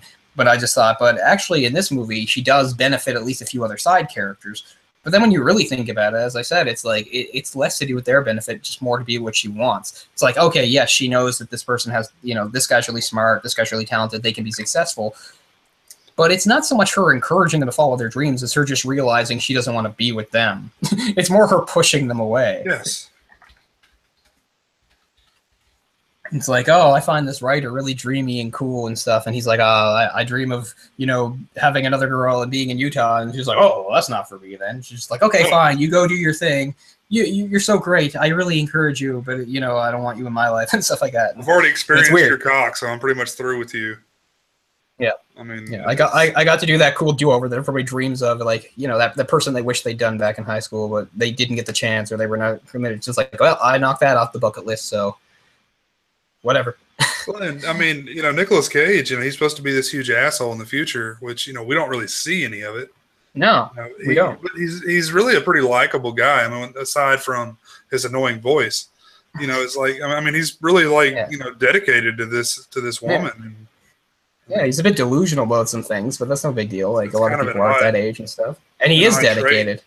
An odd trait for a guy that age young. To be, exactly. Yeah. Yeah, he's totally like, and then like she hears it from other characters too. Like, there's a part where, like, when they're watching him sing, and she's like, "Oh, he's such a good singer," and she's like, "You're really lucky to have him." He's like, he's always telling his friends how great you are, and she's like, "Really?" Like, so yeah, some of the movies, her again coming to realize that she did have a good thing in him and stuff, but you're just like, it shouldn't have been like that. It shouldn't have been that hard. Like, if it's going to be, you know, if she's going to make these revelations, let's not make them too easy. It's like, well, I guess that means she's stupid. It's like, she shouldn't need to go on this spiritual journey to figure out these things that are apparently blatantly obvious. Now, I know we talked about before, like when we were doing Stand By Me and stuff, that it is true that a lot of people, even I guess with high school, tend to sort of forget things really thoroughly. It's like, wow, I really forget. So maybe it's just like she really forgot how sweet he was to her and stuff in high school. All she remembers is, oh, we got pregnant early and had to get married way too fast and problems ensued, instead of remembering why she liked him in the first place, because a lot of movies showing, you know, this is why you actually fell in love with him in the first place. And even though you're on this journey where you get to experience it, you're still like fighting with him. Even with like your insight, you're still fighting with him, blaming him for things he hasn't done yet, which is a new level of unfair. I mean, everybody can, whether you're a guy or a girl, have like some memory of having an argument with like a spouse or boyfriend, girlfriend, where like you are floored by like how wrong they are, because it's just, it should be so obvious. Like, you can't even believe they have this position. Like, you don't even have like that. And yet she's having it. And she brings a new level to it, in that she's like actually bringing up stuff that like he can't possibly be blamed for, because it's future stuff. So like she brought that to a whole new level. Yeah. It's crazy. She's nagging for shit that happens in like 25 years. Yeah. I mean, I get part of it because she feels like, yeah, she reached the point where she's thought, I can't change this. Like, maybe she thought, oh, I can make some of this stop. And then she reached a point where she was like, no, it doesn't seem to matter what I do. It's all just going to happen anyway. So kind of understandable, but still, it's an awfully low road to take against this guy. Yeah. Man. And yeah, he stays dedicated to her. And we're supposed to hate Nicolas Cage, but we really have no reason to. Like, we're supposed to be like, man, at all. Yeah, he's kind of gawky and awkward, but he's passionate. He's trying his best, and he's dedicated to her. And she's flaky as hell, and she's dumping on his dreams. And she's, you know, inconsistent as hell, giving him mixed messages all the time. Like, wow. No wonder it's amazing their marriage lasted as long as it did. And now the movie suggests that because of her great spiritual journey, they're going to rekindle it. But I don't know. It doesn't really send the message it's supposed to. It just seems to send the message that, yeah, he's actually he's too good for her. He should have gone back in time. Yeah, this film was sold as like a quirky little situational comedy. Yeah. Which I think it's a little bit more. It's all whimsy, because if you think about the heavier themes, it doesn't seem to hold together, because the heavier themes become confusing. And some of the conclusions you can draw from it aren't like positive ones. They're ones that just more make her character look bad.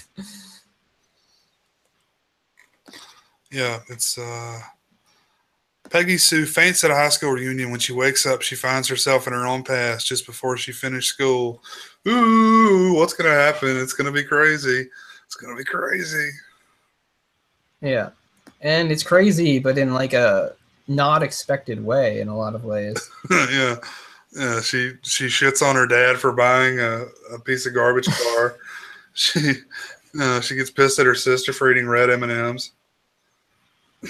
Yeah, I didn't even know that was a thing. What did she say? Like, it'll stain your teeth or something? Well, the reason why is they were a carcinogen, the red dye number 5. Do you not remember when they didn't make a red M&ms? They didn't have them. Yeah, I remember them not having them. It's probably like a didn't know that was why. 5-year period, yeah, because the red dye was thought to cause cancer. Yeah, that's funny. That's an interesting lecture she gives, considering she's just like, it's time to give those new healthy pink lungs a new a new dose of tobacco. That's true, yeah. Some good old strong 1960 tobacco, which was stronger back then. I guess yes, that was, yeah. So she's a hypocrite. Although at the same time, you're like, oh well, you know, she cares more about her sister. That's kind of nice. Okay, fine, I guess. You know, all the red ones you donate, give to me. Yeah. I've proven myself to be quite the substance abuser anyway, so some carcinogenics or whatever on top of that. What's the big deal? Yeah, they still sell Quaaludes, right? Okay, let's go grab some of She was nominated for Best Actress, which I think is crazy. That is crazy. She didn't win it. It also got Best Cinematography and Best Costume Design. Those are just nominations. I don't think it won any of them, but still, you know. So yeah, kind of a surprise hit. Do you know who won? I'm just curious as who she was up against. Let's take a look at that. So Best Actress, what would have that been, like 1986? 86, yeah. Same year as Stand By Me. I'm just because somebody did some hardcore campaigning to even get her a nomination on that. I'm shitting all over this movie now. The 1986 Oscars. Oh, for God's sake. Wrong thing. This isn't going to give me a quick thing to who won what. Supporting actor. Yeah, this is all video. I don't need to see the video. I hate stuff like that. That year, Best Actor, the winner was William Hurt for Kiss of the Spider-Woman. Oh, really? Harrison Ford was nominated for Witness. James Garner for something called Murphy's Romance, which I've never even heard of. Jack Nicholson for a movie I've never heard of called Prizzy's Honor. And Jon Voight for Runaway Train. Supporting role was somebody from Cocoon, Dawn Emesh, I don't know. Actress in your leading role was actually Geraldine Page, The Trip to Bountiful. Wow, Geraldine Page would have been old even in 86, wouldn't she have? Born in 24. Yeah, she died in 87. Yeah, it's not like you can't win Best Actor or Best Actress when you're old. I'm just saying, wow. I don't even know the. Like when I first saw the picture of Geraldine Page, it was like in black and white. I was like, that's the 86 Oscars? But yeah, apparently she won. So that was the winner. Oh, I should look at the other nominees. And of course, I clicked off it. I'm curious about. I can't find it either. Sidney Pollack. Okay, no, I've got it. I've got it. So the Anne Bancroft, Whoopi Goldberg for Color Purple, Jessica Lange for Street Dreams, Meryl Streep for Out of Africa. Wait a minute, this doesn't include her. Am I reading that wrong? Because I don't have her for Best Actress here. Maybe I misread something. Maybe it wasn't the Oscars. Maybe it was a different thing. This shows, yeah, Geraldine Page, Anne Bancroft. Was it a Razzie? Jessica Lange. Was she nominated for a Razzie? Yeah, has my reading become that bad? It says Best Actress on the Wikipedia page, but I didn't find that. It says for Canadian. I don't know. Maybe the Wikipedia page is wrong because it says it right on the Wikipedia page for Peggy Sue Got Married. The film was nominated for 3 Academy Awards: Best Actress, Turner, Best Cinematography, Best Costume. But when I looked up the 86 awards, or maybe it would have been 87. 87. Maybe it was 87. That makes more sense. Yeah. It was 87 because the movie came out in 86. It's on IMDb. It's the same way. Nominated. Okay, so didn't win anything. Well, no, won an ASC award. Yeah. Best Actress in 1987 was Marlee Matlin. I believe.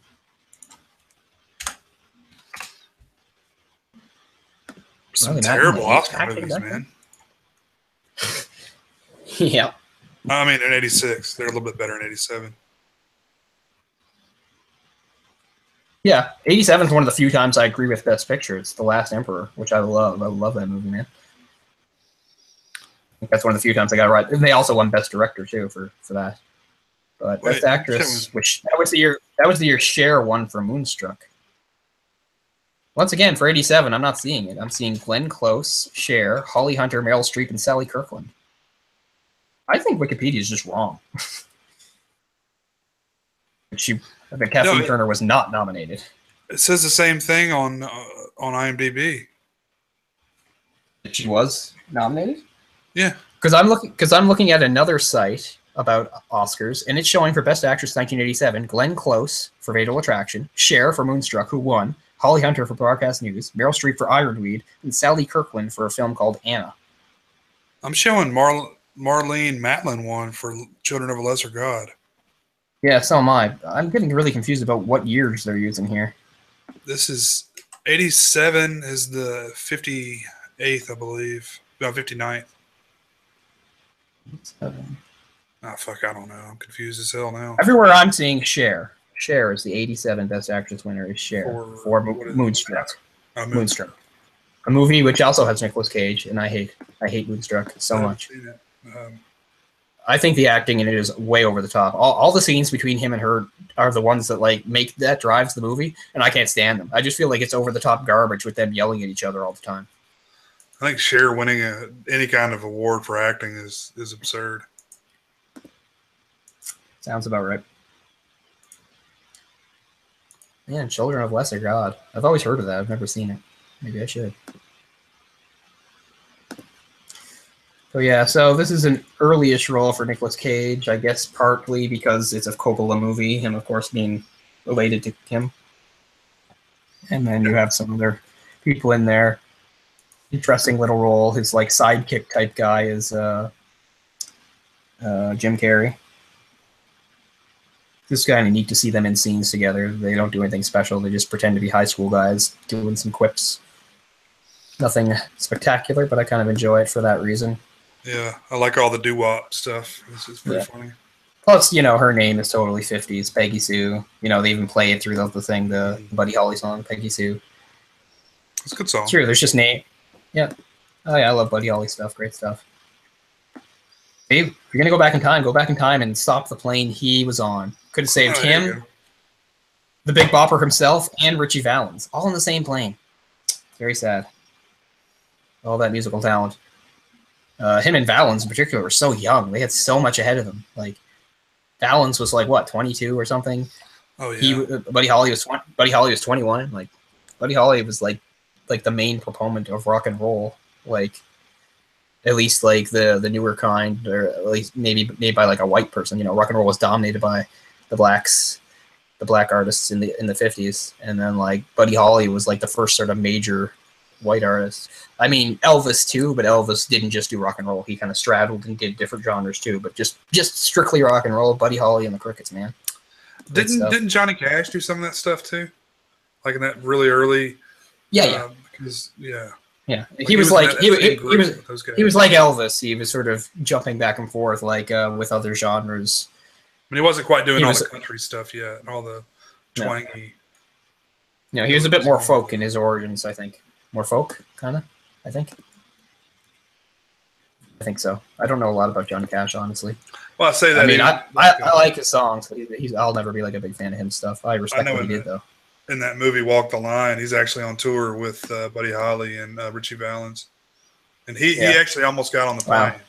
It was a scene. I don't know if that's made up or not, but you know, it shows. For a lot of things, they make stuff up for extra drama, but for somebody like Johnny Cash, I probably believe it. His life was very drama-filled, so I wouldn't be surprised if that's actually the truth, that like he came very close to getting on the plane. There's at least a couple people that were, I don't know if they're famous, but there were other people that were going to get on the plane that chose not to. There's a funny, that is a thing. There's a funny picture of Johnny Cash. He's like in a bush, like eating a pie, like just with his hands. And I've seen a bunch of memes on it. It's like, I've been high before, but I've never been Johnny Cash hiding in a bush eating a pie with my hands high. Stuff like that. Yeah, Johnny Cash liked the drugs. Very much so. Flight arrangements. Let's see here.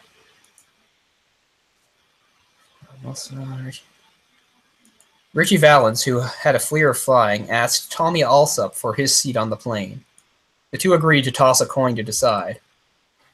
Bob Hale was working the concert that night and flipped the coin when Valens won the coin toss. So that's how Valens got on. In contradiction to the testimony of Alsop and Jennings, Dion has said that Holly approached him along with Valens and Bopper to join the flight, not Holly's bandmates. claimed that Holly called him, Valens Richardson, to a vacant dressing room during his performance. Said, "I've chartered a plane. We're the guys making the money. We should be the ones flying ahead. The only problem is there are 2 available seats." According to Dion, it was Valens, not Richardson, who had fallen ill. So Valens, yeah, then the coin flip thing happened. I don't know. No mention of cash here. A lot of these people died in the plane crash, so I mean, who the fuck knows what happened? Yeah. But that is true about the coin toss, that Valens got on because of that, and that other guy who I mentioned didn't. Because they did. Tommy Alsop. Tommy Alsop was saved by the coin flip. Can you imagine, man? Air travel was so dangerous back then. Gosh. Yeah, particularly a small plane. I mean, even today, small planes are kind of iffy. Yeah. We always hear about going down and stuff, but yeah, that is what, like the late 50s? Or early 50s. Early 50s, yeah, so a really long time ago. You hear about a lot of people dying, like, in their own... Like, late 50s. February 59, yeah, so, yeah, 59. Yeah. February 3rd, 1959, known as the day the music died, because of the American Pie reference. Crazy stuff. Peggy Sue. Peggy Sue.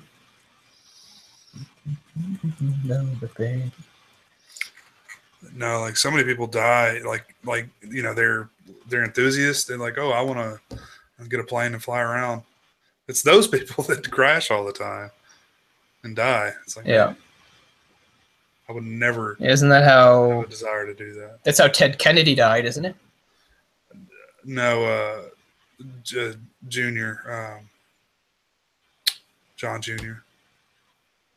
Yeah, one of the Kennedys, one of the later Kennedys. Well, yeah, it was the son of JFK. Okay, JFK Jr. Wow. JFK Jr. Remember how there was? It's so weird. There's like a whole like Seinfeld episode that revolves around like Elaine seeing John F. Kennedy Jr. Yeah, I always found that eerie because I never.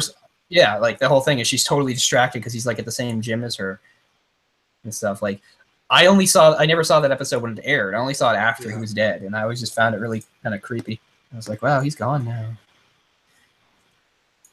Actually, I think that's the contest. I think that's the contest episode, isn't it? The whole contest thing where they make the thing about not masking. Oh, wow. I think that's like her main struggle, like why like she has to lose. It's kind of funny. But yeah, but it was John F. Kennedy. Yeah, I'm pretty sure she like slams the money down. She's like JFK Jr. or something like that. I don't know. Junior. Yeah. Love it. A good groundbreaking episode, I suppose, and that it like at least finally admitted that like, and she even says something like they're saying, "Oh, it's easier for you because you're a woman" or something like that. She's like, "Well, we do it too." It's kind of funny. Was Kramer the first one out? He came in and slapped his money down. Like, I'm pretty sure he was the first one out. And then yeah, I'm pretty sure it came down to Jerry and George. And I think Jerry folded with the it was the lady across the way was always like undressing in front of her window and stuff. Yeah. So I guess George won. And George had a thing too, like some hot nurse was like giving somebody a sponge bath, like when he was visiting his mom. Yes. Oh man, I love it. Because they always have to make George extra depraved, right? Like they all have like weird situations where it's like, oh, temptation and something to think of, but his has just like mother like right there because they have to make George extra weird and depraved. Oh man. Yeah, Seinfeld has a new special I watched on it. Netflix. What'd you think? I wish it was a little longer, actually. I wish it gave a little more stuff. I like the history stuff. It is very interesting. Like, I love the history of everything. And the history of comedians was like the late 70s was when it was only finally becoming a thing. Like, before that, being a stand-up was really a novelty thing. Like, stand-up wasn't really a thing. The late 70s was when it like became a thing, and that's when he was getting involved and stuff. And it's funny, like, he's not the first comedian to tell the story of he's old enough to like have to like open for a magician. Like, that was a big deal that a lot of guys opened for magicians. See the story Patton Oswalt told about telling this about the time he had to open for the magician? I don't think so. Okay, so it's like this thing where like back in like the early 90s, it's like some sort of like weird prop comedy / magician thing. He said that was a big deal for like a really short time in the late 80s, early 90s. And he had to open, and he said he had to open. I don't even remember. I'm too young, I guess. But he had to open for one of these guys, and he's just like, so it's like I was getting like $10, and he was gonna get like I don't know. It was like I was gonna get $20 or 25. Yeah, I was gonna get $25, and he was gonna get like $75 or something like that. And then the club owner came to them and said, "Actually, you're not gonna get $25. You're gonna get 20. And you're not getting $75. You're gonna get like I don't know. It was like $10 less or something like that." And the guy like freaked out. And apparently, he still had to do his set though. So like he went up and just like he said, he just hate fucked the audience the whole time he was there. All he did was like do his tricks while he like glared at people like, all right, they take this, this, okay, and he would just throw it aside and just like for like just 20 minutes he just like blankly just like did this stuff and like tossed it in like I guess he said they have like a kit and it's like a hamper, and as you do the thing you put it in the hamper so that you can put it all and take it off the stage. It's just like all he did was like take his stuff, do whatever the trick was while he just looked at the audience with no fanfare, no banter, and then just toss it in the hamper. And like the audience kept looking back and forth between him and Patton Oswalt, because Patton Oswalt was in the very back by the bar watching, and he was laughing, and he was the only person in the building laughing because everybody else was just like, this is shit. So they kept looking back at him, wondering why he was laughing, and he's just like, I think they thought like I was in on it. It was some sort of special new kind of comedy act. Anyway, it's pretty funny. But yeah, I didn't like know that was a thing, that like there was like comedy magic that was the thing. But I guess that was briefly like late 80s, early 90s sort of a thing.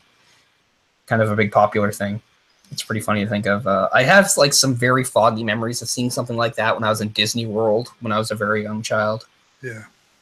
I remember I was in Disney World. I was in Disney World 3 times between 88, 89, and 91. Those 3 summers. Times were good back then. My family went to Disney World, although that was the last one, so my memories are very faint. So people say I'm lucky I went 3 times, but it's hard to remember. The 3 trips blend together in my mind. But one of the things I take from the second trip was we went to some little restaurant somewhere. I don't know if it was in Disney World or outside, but it was part of the whole thing. We were at some little restaurant, nightclub type place. But, you know, for families, because, you know, and there was a magician who was going to do a show, and it was the idea was you went, you ate your meal, and the magician would do a show. But before, like, the show started, before he went up on stage with it, he actually individually visited each table to do some tricks. And the stuff he did with us was pretty bullshit. I remember, like, he got me to, like, hold some sort of ball in my hand or something. When I opened up, it was 2 balls. It was really crappy. But one of the things he did that to this day, I remember is that, like, I don't even know how this works, like, unless this was all part of the act, was that one of the tables near us, the people weren't eating. They weren't eating at all. They were playing a game of cards. There was, like, 4 of them playing cards. The guy went over and I watched what I could. I couldn't tell what he did. But just before he left the table, he waved his wand, and all the cards flew up to the ceiling and stuck to the ceiling. And I was like, wow, you know, oh, that's crazy. And they stayed up the entire night. Like, and I know I have a very, you know, I was like 9 at the time, or younger. I was like 8 at the time. 7. I was 7 at the time when this happened. But like my other family members confirm it. They're like, yeah, that's what happened and stuff. But so maybe that was part of the thing, because it was a big deal to go to this restaurant and see this magician perform. Like, I think it was even hard to get in. They weren't sure there were going to be enough tables. Like, it was a big deal to see this guy.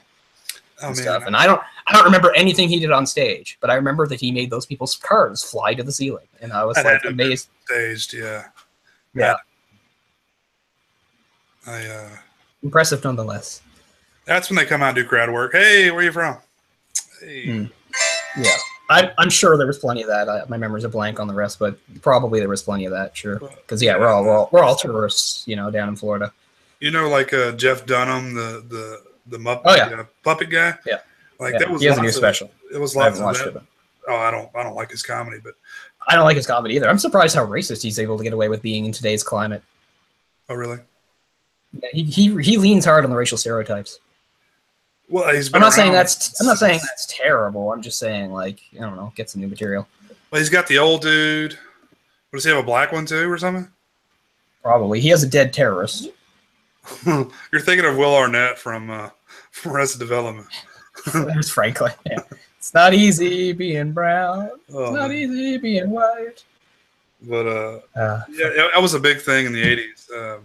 That and magicians, and you know, I loved all that stuff. But you know, it came, and you know, I was obviously really young, so yeah, it probably wasn't. Yeah, see, I remember a tiny bit of it. I was very, very young for that.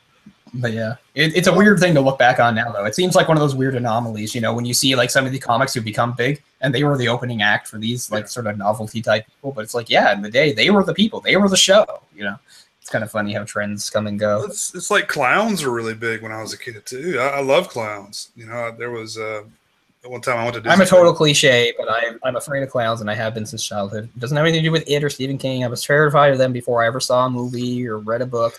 I was terrified of clowns as soon as one of my earlier memories is the circus coming to town, and just outside the city, we call it the county. There's a rink that I sometimes play growing up, where the county kids play, the county rink, and they had their circus there. And there's just like a part like just near the beginning of the show where a couple clowns come out, and all he does is like we're up in the stands, and he's down there, and he approaches, and all he did was put his hand to his face and go hello like that, and I just started crying like a maniac, and my parents had to get me out of there. Yeah. Well, like I don't know if you and there was where you live, stuffed animal clown in my house too. Sorry, go ahead. Bozo. I don't know if you ever got Bozo where you live. Yeah, I knew who he was, but I never saw him on TV at the time. It was out of Chicago. The famous, like Bozo was the famous clown. Like I'd heard of him. Well, I was immune to Ronald McDonald though. I was never afraid of Ronald McDonald. I have no idea. He had zero effect on me. I never thought of him as a clown, even though that's obviously what he was. For some reason, he was like the big exception. He was maybe it's just because he was so everywhere at the time. Like when I was a kid, like all that realm, like he was just everywhere. So I just sort of tuned him out and got used to him and could separate him from other clowns. Grimace. But yeah, no, I even read an article like a couple years ago, or maybe this was around the time. Like remember last year in August they had the clown scares. You know, so people were talking about clowns. And I read an article saying like this was just like another blow on the like long, slow decline of clowns, because one of the things was like birthday clowns used to be popular, but now they've been completely replaced by like people that dress up as superheroes and stuff. Because like people want Iron Man at their party, they don't want like a clown. Which to me, I'm just like, well, that's just natural and right. Like I don't feel sorry for the clowns. I was like, if I was a kid back then and they had it, yes, I would have wanted Iron Man at my party and not some fucking clown. So I'm not saying you're a weirdo. I think it's normal. A lot of kids did like clowns. I realize I have one of the most cliched fears of all time in that I'm afraid of clowns, and I'm even more afraid of people. I'm sure you remember me saying the ventriloquist dummies. Oh yeah, I'm afraid of those. Yeah, for sure. Yeah, I hate those. I would never be in the same room with one or anything. Yeah, freak the hell out of me. Entirely too many movies. Yeah. Yeah. Well, I mean, I got a kick out of Dead Silence because Dead Silence can legitimately scare me because it's full of that shit. Yeah. But I'm like, why didn't that get a bunch of sequels? That deserves sequels. All the shit out there gets sequels, and Dead Silence gets no sequels. That seems weird, man. I agree. I love Dead Silence. It's a great movie. Yeah. I feel sorry for Ryan Quanten. All Ryan Quanten ever did was like bland roles and shitty horror movies, but he seemed like a nice guy. He could have been good. True Blood. Is that what is he on? Okay. So he's had some success then. That's nice. He was big on True Blood. That was I was gonna say that was a big show, so obviously he did quite well. So that's nice. Yeah, he lived the whole time too. So. He's Australian, isn't he? Yeah. Is he Australian? Yeah. Yeah. I thought he was one of the better fake Americans. He's Australian, but his accent did not slip, you know? Yeah. It's not like Russell Crowe or something. Oh fuck no. Which is hilarious because like Russell Crowe is like a massive actor and yet his accent slips all over the place. We talked about this before. The worst I can think of is Gerard Butler. Oh my god. Don't just stop casting Gerard Butler as like an American. Like he doesn't need. Don't put him through that. Just let him cast him as anything because he plays like German characters sometimes, but it's the exact same voice. Yeah, but I mean, he should just stick with it. I mean, he's Scottish, isn't he? Mm-hmm. He should have just done the Sean Connery route. He's like, well, people like my Scottish accent, so I'll just never drop it, no matter what role I play. Whether I'm an ancient Spaniard immortal or a Lithuanian sub-captain, I'll just have a crazy Scottish thick accent the whole way. What was he in The Hunt for Red October? What was he American? Yeah, Hunt for Red October. No, he's supposed to be a Lithuanian. Oh, okay. He's a Soviet sub-commander. He's there, like Sam Neill's like his first lieutenant. Sam Neill's doing the thick Russia thing. It's like, Captain, we must get to this depth. And he's like, oh, take us under, I love that movie. But I mean, there's a massive disconnect there. It's just hilarious. You're the man now, dog. I mean, I guess that'll be the soundbite he'll always. Yeah. Speaking of the age disparity, and Peggy Sue got married between her and her daughter Helen Hunt. It was the same thing for Indiana Jones and the Last Crusade. Like I think he plays his dad in that, but he's only like 11 years older than Harrison Ford. Oh, really? But I mean, it works. It works. You know, it's 1989. Yeah. You could believe that he's his dad. They age him up a little. And Harrison Ford was always sort of a youthful looking guy. He's too old now. He's gone way past it now. He's all craggy looking, but he was youthful. Well, yeah, back then. But Sean Connery's had that huge gray beard for like 30 years. So, you know, that definitely adds some age to him. You know, even if he's not as old as he looks. Mm-hmm. But, yeah, honestly, I feel like Last Crusade was really the first one where they could do that. You know, back to clowns real quick. I think we were the last generation that actually clowns were a thing. Because you know, like you said, they're gone now. But like, even if you went to the circus now, like if you can find a circus that's still operational, like would they even have clowns there? No, clowns are a very strange novelty now. So this is a sad story about my hometown, in that my hometown's, you know, not a small town, but a small town. And we had a clown. He was the clown. There was no other clown to hire. So you could hire him for birthdays and events and stuff like that. It's Klutzy the Clown was what he was called. And he was around for many years. And he would do the events and stuff like that. And I never met him and stuff, but Ryan did meet him. Because when we were in high school, I don't know, there were a few like charity events or some bullshit, the things that got planned, and Klutzy was part of and stuff. And Ryan, along with some other people, because they were involved in some like student council bullshit or something like that. I can't remember what, because Ryan himself wasn't on the student council, but some of our friends were anyway. Got roped into some voluntary stuff to like set up some stuff for some event. And Klutzy was one of the main things. And I found out, and he just said, yeah, like Klutzy was like a real asshole. Like all he did was boss us around and be real mean to us and stuff like that. And I just had a bias against clowns even then. So I'm just like, well, good. You know, I bet he is an asshole, so fuck him and stuff. Anyway, I'd mostly forgotten about him as I've gotten older. A lot of years have passed since high school, but I remember in the back of my mind Klutzy was around. I found out like as recently as like 2 or 3 years ago that he was actually doing really well in this world of like, as we said, clowns declining, stuff like that. He'd expanded his business and he had like his own like building now, and he had like employees working him under him and everything. He had no competition as far as this side of the thing go, and I guess he'd finally put it all together. He'd cornered the market, right? So he was doing really well. And then like it broke just a little over a year ago that like he'd like had some sort of sexual relationship with a 15-year-old.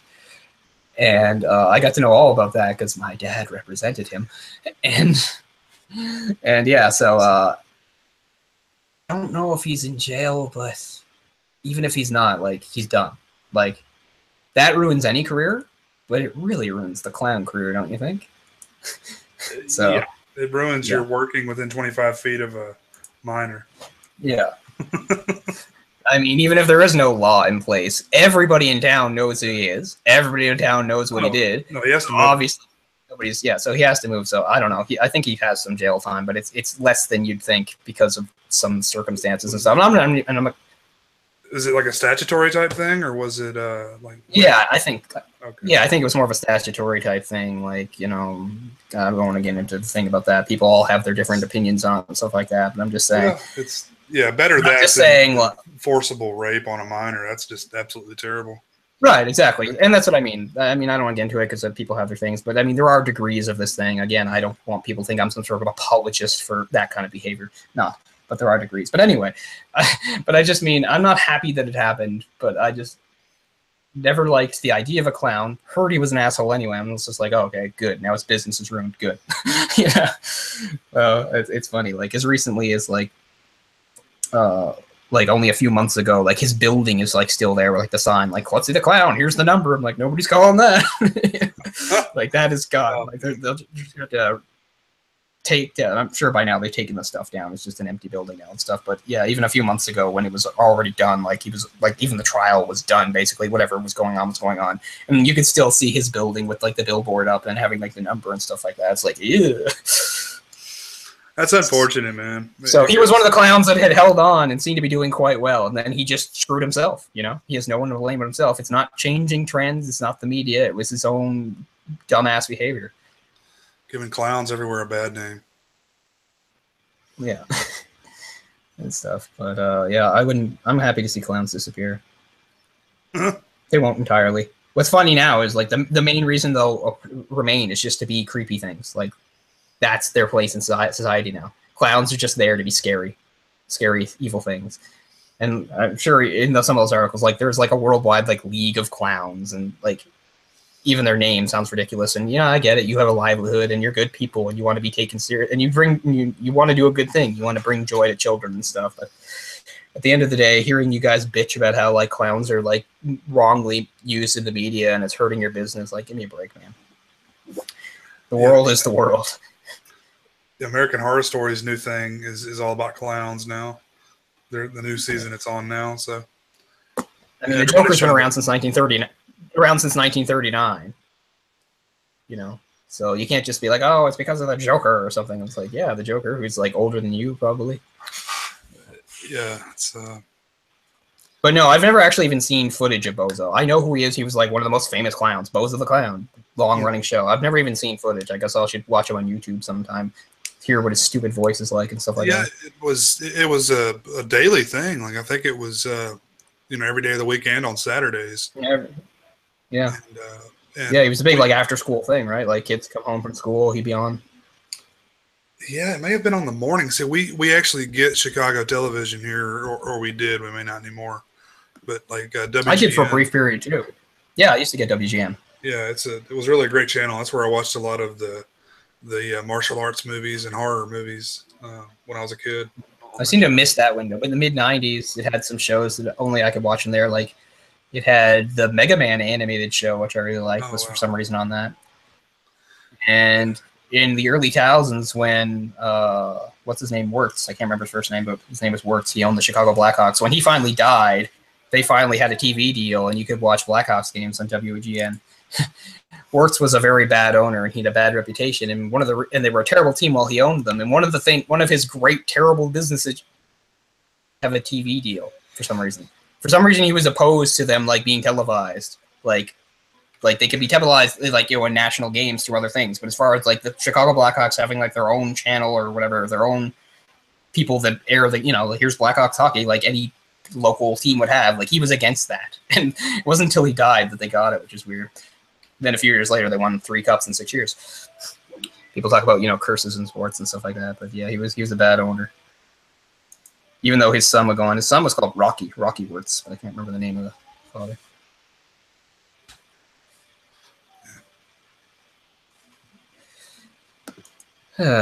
Any other Peggy Sue thoughts before we wrap? No, I think we've pretty much exhausted it. To sum up, it's still a movie I like. I don't call it a bad movie for all the flaws we pointed out. It still has a certain charm. It's part of that era. Like I said, there was a lot of whimsy going on in the 80s. It was part of that wave. I really feel like it was a deliberate attempt by Coppola to throw his hat into that ring and say, here, I can do this sort of thing too. And it's cool if you're like Cage, is one of the most interesting actors out there. Everybody knows what his career has been like and what his life is like and stuff. So if you want to see some really early Cage and him in a really different role, doing a really goofy voice, I mean, why not? He's actually a pretty likable character for all his weirdness and stuff. I feel like the main flaw we discovered in the movie is that our main character, Peggy Sue herself, she's not sympathetic all the time. Sometimes she just seems like selfish or dumb, like she's not like horrible or anything, but I don't know. I didn't feel like she was a character I could always like get behind and root for, like you're supposed to in this sort of whimsical adventure. I felt like, I don't know. But aside from that, it still has some good stuff. Good period piece, it looks like 1960, the cars and things like that. Some of the music, the way they dress, some good dialogue between the teenage characters, stuff like that. Although, as we said, as the movie gets into the second half and starts to try to resolve itself, like the plot completely falls apart and it just comes up with like weird, bizarre, lazy writing to resolve itself. And the climax is really sort of unsatisfying. Like, it's just one of those things where the actors make a decision because that's what the script calls for, not because of any sort of logic. Like, again, like, we're supposed to just be completely won over that everything clicks back into place because he gives her the locket and she sees, even though it's not supposed to be for the children, that she somehow sees her yet-to-be-born children in it. And that's, I don't know, it's not a resolution that works for me. It feels very forced and unnatural and whatever, but that's okay. It keeps the movie from being like 2.5 hours long, so that's fine. very, very average length. It's about an hour and 40 some minutes, pretty standard length. So, you know, it's not like it's going to grate on you and you're going to be like, how's it ever going to end? It's pretty standard as far as that goes. You know, there were so many of these type of movies around that period of time. The early 90s, too. Yeah, it bled into the 90s a little bit, too. Yeah. Like, just, you know, the body. I just loved, like, okay, this is hilarious because today on TV, for whatever reason, this movie that I know you would be super familiar with, and I know Cameron, everybody knows, but this is like a whole section of movies that I somehow missed out on. It's funny, we were talking about some of the, because we watched Stand By Me, we were talking about a lot of the major child stars from that era, at least the male ones. Well, one of the major child stars that's not in that movie, but of the same era, was Fred Savage, and there was a Fred Savage movie on today, which is a body swap movie called... I know it, yeah. I've seen it. Is it called Vice Versa? Vice Versa? Yeah. Yeah, Vice Versa, where he and Judge Reinhold, I guess, is his dad, and they switch. And I didn't get to really see much of it, but I saw a bit of it on TV today. I had no idea it even existed. But yeah, that's like 88 or something like that. So it's right in there, too. It's, extremely 80s. It's also one of those 80s, it's in Chicago movies. There's a lot of those, too. It's in Chicago. Adventures of Babysitting is in Chicago. Oh, yeah. Because of the Breakfast Club guy. That's probably the reason why. Right, we did the whole show on him, so yeah. You know, Home Alone, all that type of stuff. Yeah, exactly. Blanking on the name. Me too.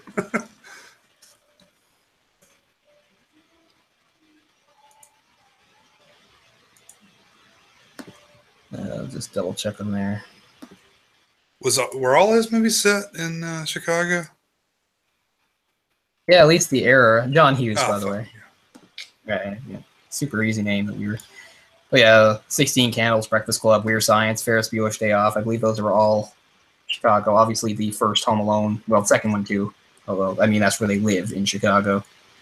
That's also where the Griswold family is from. They're from Chicago. Did he do Adventures in Babysitting? Because if he didn't, it's pretty much still his thing. Okay, he didn't, but still fits into that. That's also Chicago. Planes, Trains, and Automobiles, at least part of it is in Chicago. It moves around, obviously.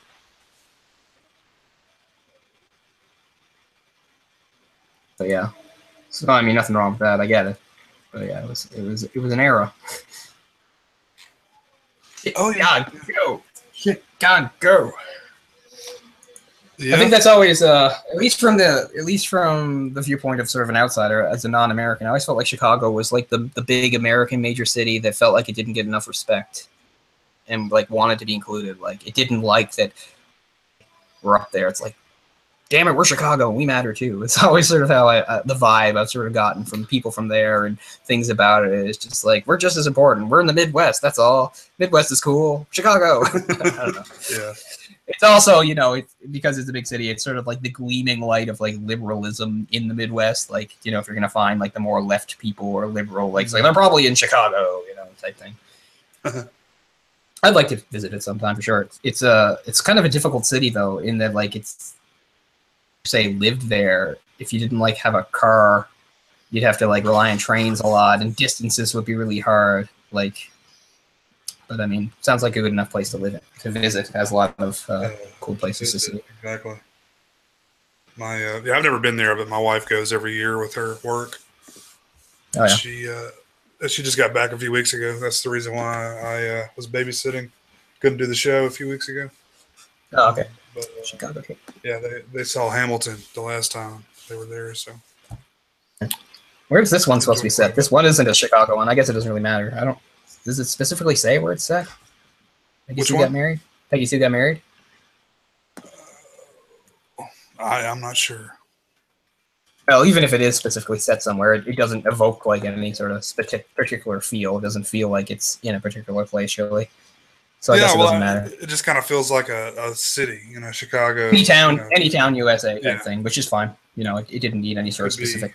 It already has specific time, you know, 1960, good enough. So any town, USA, 1960, here we go. For the most part, could be, you know, Vancouver, could be Pittsburgh, could be, you know, some places in LA. Yeah, sure. But looking at something kind of wonderful now. Wonder if that one is. Doesn't say. I was just curious. But yeah, so a very different sort of coming of age. It's not even exactly coming of age. It's more like revisiting coming of age type thing. So not really any great parallels to Stand By Me, but still we kind of kept our word a little bit. Female lead anyway. But that's going to do it for that one. And this time we won't set up any false expectations. Right now it's totally up in the air what we do next week, but we'll try to get our shit together a little better and give you a better heads up this time. Like I said, that's kind of on me. I kind of let the week get away from me, and next thing I knew, it was like, we don't have a movie and I haven't watched anything. We had to throw this together.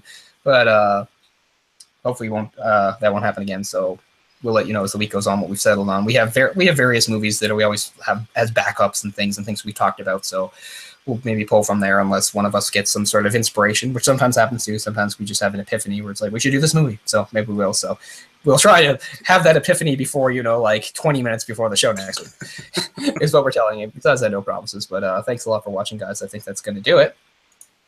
Yeah.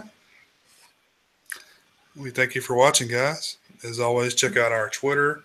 If you have any recommendations or, just general things you'd like to tell us, that'd be the place to do it. Or you can do it in the comment section here on YouTube.